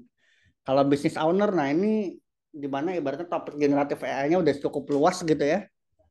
Kayak nggak usah implement yang sulit-sulit dulu lah. Implementasi aja dulu basic AI chatbot dari basis knowledge perusahaan teman-teman. Kalau misalnya itu udah dilakuin, baru integrasiin ke tools-tools terkait gitu ya. Untuk ibaratnya nge-handle suatu use case spesifik gitu. Kemudian kalau ibaratnya udah coba implementasi yang basic, baru tuh explore solusi-solusi AI lainnya. Mungkin ada yang basisnya produk beli, atau license, atau misalnya bikin custom AI solution gitu ya. Nah, itu entah itu nanti perusahaan Bapak Ibu sekalian mungkin bikin dari awal, nge-hire engineer dan sebagainya, atau nyewa jasa konsultan atau software house, atau ya kolaborasi aja gitu. Terus juga nanti kalau misalnya udah nyobain solusi-solusi eksplorasinya seperti apa, dipilih scalable AI solution yang fit dengan produknya Bapak Ibu semua, habis itu coba diintegrasikan ke bisnis dan evaluasi seberapa optimize hal tersebut bisa dilakukan gitu. Baru secara long term-nya di-enhance ke dalam internal business workflow secara detail sebagaimana use case di N8N. Ada yang untuk handle inquiry, ada untuk yang handle customer service, ada untuk telemarketing, mencari leads dan sebagainya. Banyak banget gitu. Nah, makanya di sini saya mungkin ngejelasin ulang di mana Ruby Talib tadi tadi kan saya ada bilang ada tier-tiernya, ada yang public, ada yang fresh graduate, ada yang business owner. Itu Ruby Talib menyediain berbagai solusi tersebut. Ada produk, saya mungkin tutup sedikit deh ntar ya, gimana tutupnya. Di mana mereka itu menyediakan berbagai solusi, berbagai tier. Misalnya kalau buat teman-teman yang public, itu teman-teman tinggal ke websitenya rubytalib.ai, terus teman-teman pengen belajar seputar AI, buka kelas dan course-nya. Nah, di sini tentu emang ada yang berbayar ya teman-teman, tapi jangan khawatir juga banyak yang gratis. Cari aja yang gratis. Kalian apa? Oke. Yang ini gratis toh. Saya kira bayar. Nah, terus ini ada strategi AI anti botos untuk perusahaan gratis, ya kan. Terus apa lagi nih? Nih, deployment pakai Docker. Ada 7 yang gratis teman-teman, dan ya harusnya itu cukup lah untuk teman-teman kayak belajar basic-basic gitu.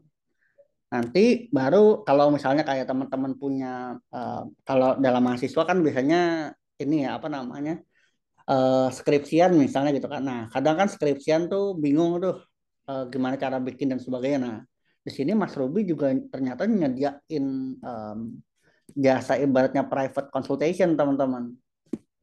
Private consultation, nah private mentoring harganya sekian dan teman-teman bisa bahas apapun di situ, entah itu data tabular, generative AI, computer vision, natural language processing dan sebagainya.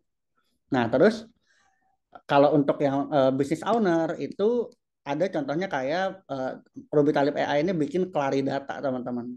Claridata ini aduh kok nggak ketekan. Kalau Claridata ini basisnya dia adalah AI platform yang ibaratnya kita bisa integrasikan dengan SQL data, dokumen atau unstructured data, sama web search data untuk dapetin insight secara instan seperti itu. Apa bedanya sama ChatGPT misalnya gitu ya, sesimpel itu. ChatGPT itu knowledge-nya pakai yang general. Kalau teman-teman implementasi atau Bapak Ibu semua implementasi nyobain pakai Claridata, itu data feedingnya udah menggunakan data internal dan lebih komprehensif seperti itu. Kayak teman-teman pernah nyoba nggak kayak kita lakuin prompt engineering nih atau kita nanya-nanya sama ChatGPT seputar suatu kasus. Tapi kadang solusi mereka terlalu general gitu kan. Tapi once kayak kita kasih entah itu konteks, entah itu kayak kita kasih PDF dan sebagainya, itu kan bisa lebih line jawabannya sesuai sama yang kita butuhin gitu.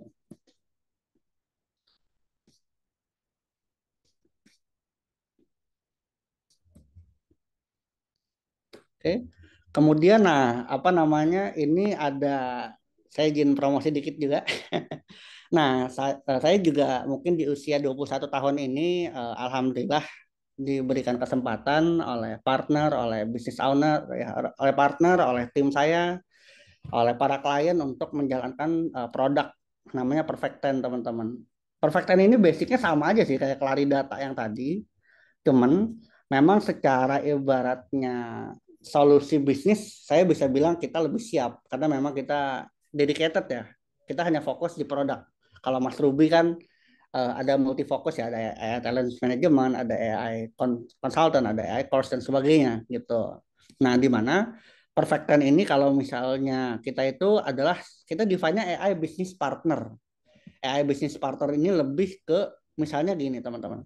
Teman-teman kerja di suatu perusahaan konsultan misalnya. Teman-teman kalau mau bikin AI sendiri kan capek itu. Ya udah perusahaan teman-teman sama Perfect Ten kita partnership aja. Nanti kita bisa jualan secara B2B atau B2B sih. Nanti kita bisa ngobrol-ngobrol kayak gitu. Atau teman-teman di sini ada yang punya produk. Misalnya produknya ERP atau dokumen manajemen sistem atau misalnya suatu dashboard insight informasi dashboard um, dashboard pada umumnya misalnya gitu ya. Nah, Perfect Ten juga bisa jadi add-on AI di dalam produk teman-teman. Bisa basisnya web widget, bisa API integration, dan juga bisa juga lebih detail. Nanti tergantung agreement-nya seperti apa. Sama yang jelas, kita juga tanggap dengan solusi-solusi, nggak hanya ibaratnya dengan mengandalkan cloud, kita juga ada versi on-premise AI solution, yang mana itu biasanya dipakai di government seperti itu. Oke, wah nggak kerasa teman-teman udah 1 jam 40 menit dan sebenarnya kita ngobrol cuma 1 jam 30-an sebenarnya. Cuman memang ya topiknya cukup menarik saya bisa bilang secara usage dan saya yakin teman-teman banyak yang mengalami gitu ya. Makanya saya coba provide lebih lama dalam sesi Q&A. Oke, sesi Q&A dibuka teman-teman. Silahkan ada yang mau raise hand atau mau bertanya itu silahkan ya teman-teman. Mau tanya seputar topik materi boleh, di luar topik materi boleh. Ada yang tertarik jadi partnershipnya Perfect Ten juga boleh. Ngobrol-ngobrol aja di sini.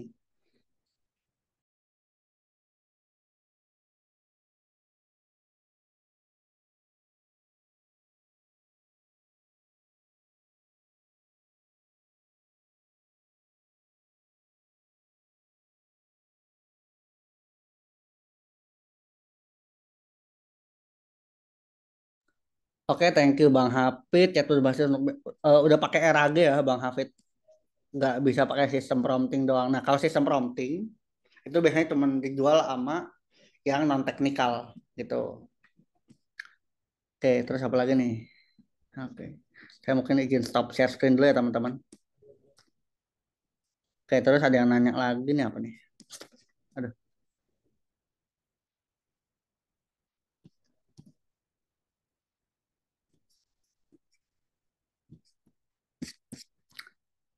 Mas admin kalau mau jadi sosok AI engineer yang dilirik sama perusahaan, portofolio apa yang harus dibuat? Portofolionya udah jelas seputar generatif AI, ada link UI, link dashboard yang bisa dipakai, itu udah cukup sebenarnya dua dua hal itu.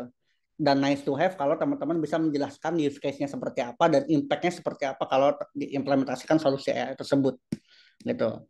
Apakah AI engineer perlu laptop dengan spek GPU yang bagus? Oh enggak teman-teman, enggak sama sekali.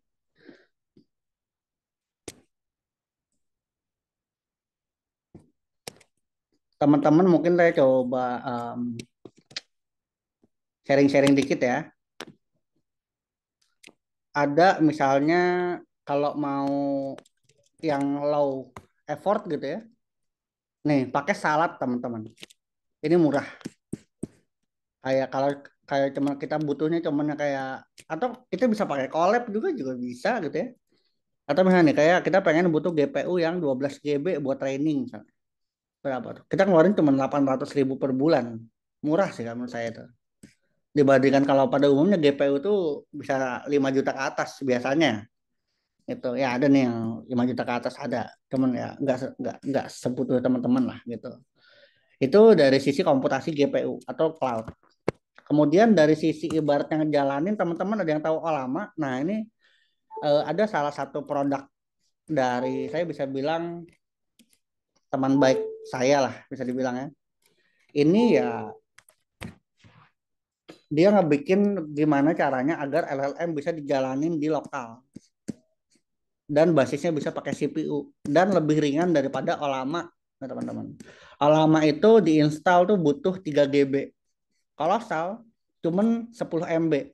Bayangin semudah apa gitu ya. Mereka juga udah support multi platform ya. Teman-teman bisa cobain aja gitu. Saya pribadi juga make tapi masih make untuk kayak kebutuhan belajar. Belum sampai jualan embed di produk saya pribadi karena belum butuh untuk saat ini seperti itu. Oke, ada lagi teman-teman yang mana? Kalau sama Cobol CPP gimana, Bang? Cobol CPP saya belum explore, Bang Hafid. Cuman harusnya usage-nya sama-sama aja gitu. Cuman lebih ke kenapa gua sharingnya kolosal lebih ke support lokal aja sih. Gitu.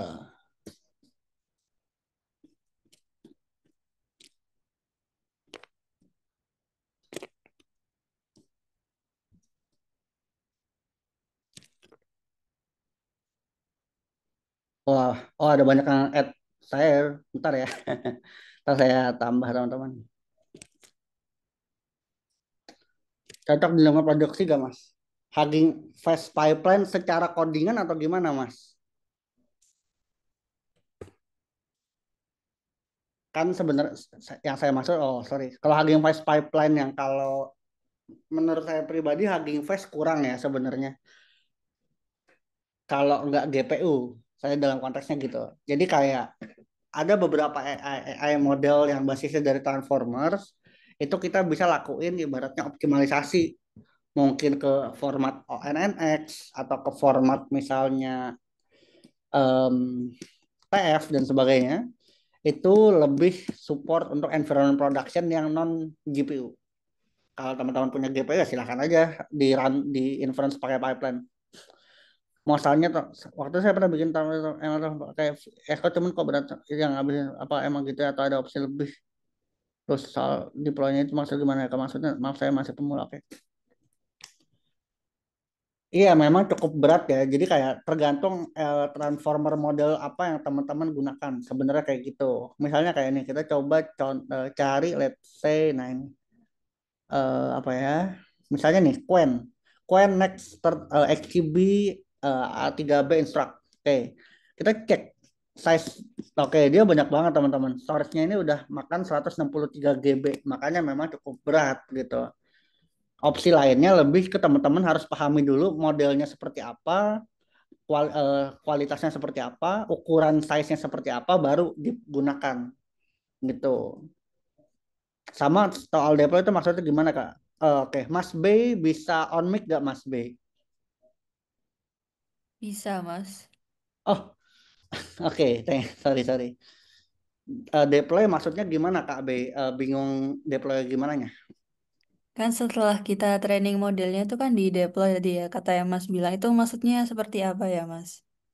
Oke, jadi misalnya kayak Kak B udah coba bikin AI model, jangan AI model yang transformer lah basisnya, let's say yang basisnya scikit-learn, di mana datanya tabular. Sampai sini bisa dipahami Kak B. Datanya tabular. Datanya tabular, modelingnya pakai scikit-learn, let's say logistic regression. Oke.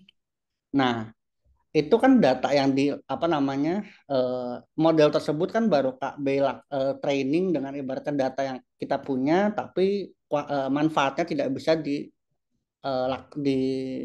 utilize atau dimanfaatkan oleh orang banyak karena masih dalam environment lokal kita gitu. Nah, proses deploy sesimpel-simpelnya adalah kita ngebikin model tersebut, kita embed ke dalam suatu API service. API service itu nanti kita lakuin ibaratnya taruh di cloud atau suatu server sehingga bisa diakses oleh publik. Yang tadinya kualitas modelnya hanya bisa dirasakan oleh Kak B, hasilnya seperti apa, orang-orang juga bisa make kayak gitu. Gitu sih mungkin eh, terminologi singkatnya. Oh iya, Bisa dipahami nggak Kak? paham Kak. Nah itu caranya gimana ya Kak? Yang API itu. Oke, kalau API itu biasanya kalau untuk awam banget bisa pakai Flash atau Fast API gitu. Tinggal coba cari referensi-referensi di Medium atau di GitHub. Kayak misalnya Kak B punya model apa, coba cari aja. Misalnya kayak ML model deployment using Fast API itu pasti banyak banget referensinya, tinggal diikutin gitu. Oh baik Kak, terima kasih banyak ya Kak. Oke, deploy model AI itu sama kayak Streamlit ya Bang? Sama, tapi kalau itu Streamlit itu kalau kita jarang pakai, servisnya mati Bang Hafid. Bahaya tuh kalau ibaratnya kayak kita pakai link portofolionya pakai Streamlit. Streamlitnya udah obsoleted, udah nggak pernah kita maintain. Diklik oleh technical user atau HR, nggak kepake udah langsung hilang opportunity teman-teman untuk di hire. Tutor belajar deploy kak, apa deploy kan masih baru, apalagi belajar apalagi Docker. Sebenarnya Docker juga udah cukup ya teman-teman. Eh, Bisa deploy kayak ke virtual machine, ke VPS, ke cloud, itu lebih ke opportunity teman-teman dan duit yang teman-teman milikin aja. Karena memang kalau udah basisnya VPS dan sebagainya, butuh mengeluarkan sedikit duit gitu. Atau ya bisa juga pakai cloud cloud service yang gratis tapi masa tapi ada batasan, entah itu secara storage, entah itu secara kapabilitas komputasi, entah itu secara RAM dan sebagainya gitu. Kalau deploy dari API, misal API OpenAI itu gimana Mas? Oke, nah balik lagi API yang digunakan untuk nge-wrap OpenAI service-nya itu pakai apa Mas Bintang? Kalau misalnya pakai Fast API dan sebagainya ya udah alurnya samain aja kayak kita wrap ke Docker, deploy ke VPS, VM dan sebagainya gitu. Berarti dalam konteksnya adalah generative AI kan gitu ya. Oke, masih ada 9 menit lagi teman-teman. Apalagi ada yang mau ditanyain atau udah cukup ngantuk nih?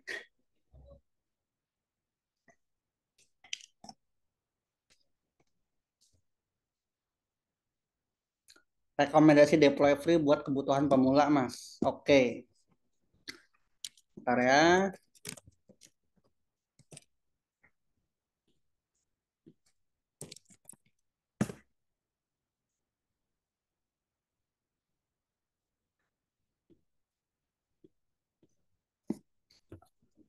Kalau saya pribadi kalau yang kebutuhan deploy free itu biasanya kayak misalnya kayak teman-teman pakai GCP atau Google Cloud Product. Itu kalau benar-benar pakai akun baru, kartu kreditnya juga baru, itu dikasih kalau nggak salah $200 teman-teman. Dan itu cukup tuh untuk kayak deployment free. Susah tembus GCP. Tadi nama cloud yang murah apa, Min? Salat. Salat itu GPU ya, teman-teman. Nah, tuh, thank you Kak Erika. Iya, ada sebenarnya banyak sih sebenarnya, apalagi kalau teman-teman kayak sebenarnya teman-teman ketika menjadi mahasiswa itu udah menjadi suatu opportunity. Teman-teman bisa dapat GitHub Student Pack, bisa dapat Cursor, bisa dapat Gemini, Eleven Labs dan sebagainya. Apalagi di sekarang-sekarang gitu ya, dengan akun kampus. Bahkan Azure kalau dulu yang saya pernah nyoba juga, jadi kayak dimanfaatkan selagi masih kuliah. Dan saya nitip pesan sama teman-teman semua yang masih mahasiswa, tolong tetap dijaga idealisme agnostiknya sampai nanti kerja nanti gitu. Karena ya itu tadi, kalau teman-teman stop eksplorasi, kemudian teknologinya selalu beradaptasi, ya itu takutnya teman-teman tidak bisa beradaptasi dan hilang opportunity tersebut gitu. Karena pragmatis maupun agnostik itu adalah habit sebetulnya.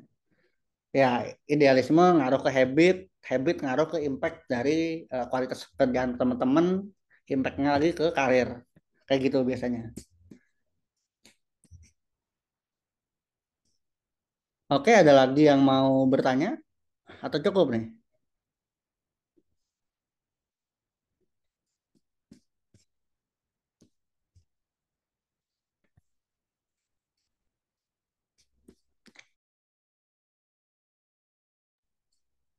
Halo, Atau ada yang mau on? Oh ya, gimana?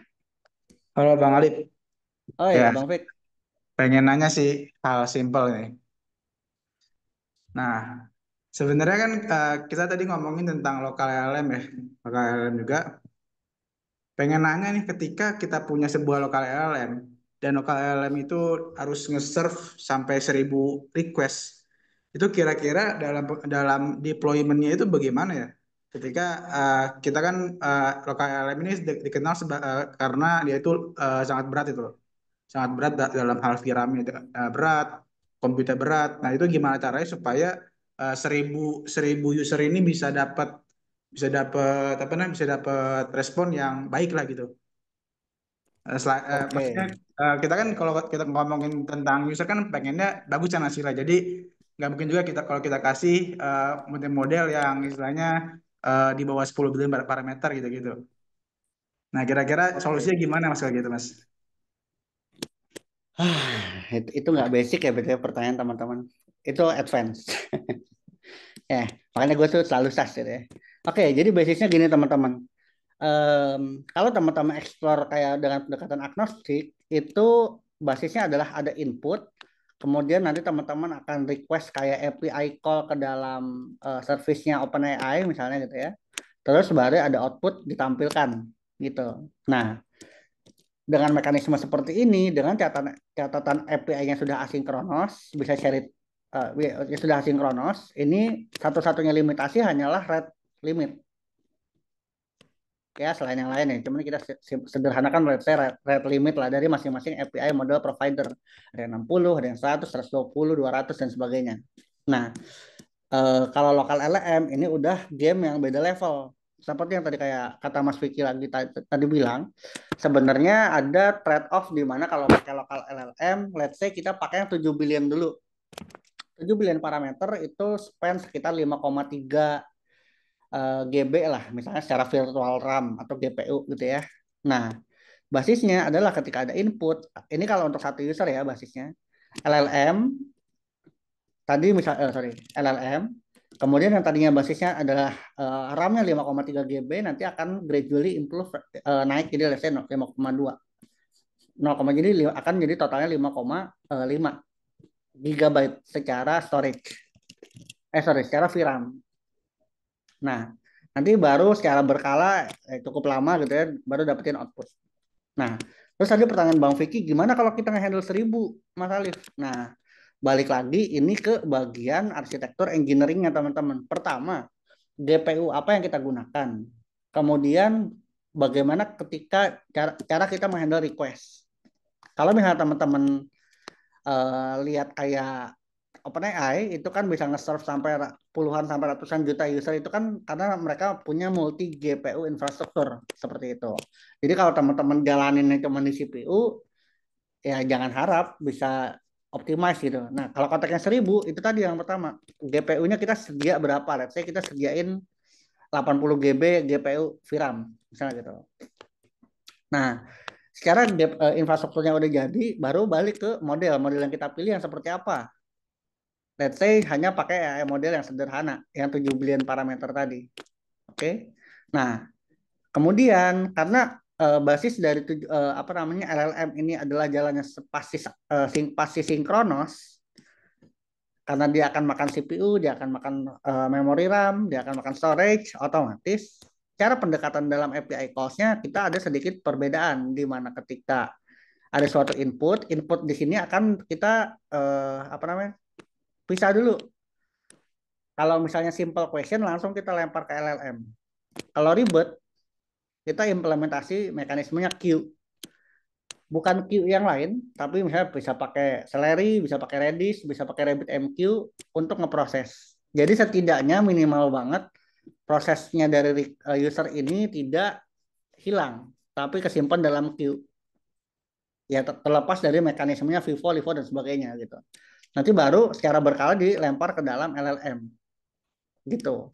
Ini yang paling simpelnya. Kalau mau yang lebih kompleksnya lagi, kita lakuin ibaratnya horizontal scaling. Yang tadinya kita cuma punya satu LLM, jadi kayak kita punya beberapa LLM. Ada satu, ada dua, ada dua dan sebagainya. Sehingga di sini akan ada mekanisme kayak kalau di Nginx ada mekanisme round robin. Jadi ketika satu GPU komputasi LLM-nya udah kepake, dia akan pakai GPU komputasi LLM yang lain sehingga bisa ngehandle sampai 1000 user. Gitu biasanya Bang Vicky. Ini terlepas dari optimalisasi engine inference serving yang kita gunakan ya gitu. Ini lebih ke desain sistem pada umumnya aja gitu. Dan jangan lupa untuk implementasi caching. Dengan adanya caching, pertanyaan-pertanyaan user itu bisa lebih cepat diproses oleh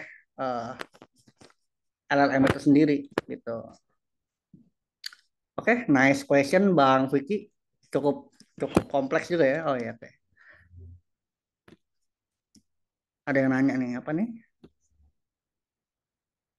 Bang Alip, course di Ruby Talib yang gratis bisa diakses lifetime nggak? Atau insya Allah akan lifetime ya teman-teman. Karena memang Ruby Talib juga salah satu ibaratnya AI perusahaan AI yang emang basisnya untuk mereka bertekad untuk menjadi salah satu perusahaan AI terbaik di Indonesia untuk bidang edukasi gitu. Ya, walaupun ada beberapa kompetitor, cuman kalau bisnis visionnya beda-beda, ya harusnya ada penyesuaian pendekatan seperti itu.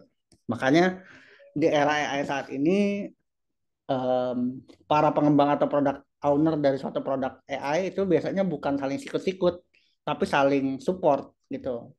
Kayak saya di Ruby Talib jadi mentor, di satu sisi saya ibaratnya ilmu yang saya dapetin di perusahaan saya bisa sharing ke teman-teman di Ruby Talib. Kemudian juga sewaktu-waktu saya bisa lakuin kayak soft selling kayak lewat misalnya sharing-sharing webinar seperti ini, gitulah mekanismenya. Gitu. Oke, mungkin ada last question teman-teman atau kita cukupkan karena sudah jam 1.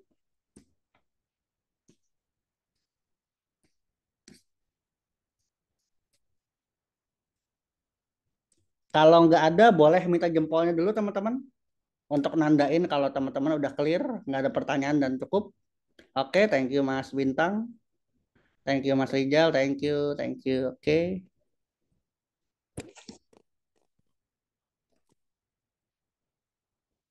Oke, kalau gitu, oke dari saya pribadi selaku sharing session webinar hari ini, saya apresiasi banget sama keaktifan dari teman-teman semua. Semoga kita bisa sama-sama belajar di era tren AI saat ini yang tidak menentu. Kita senantiasa improve dan semoga ilmunya bisa bermanfaat buat teman-teman semua.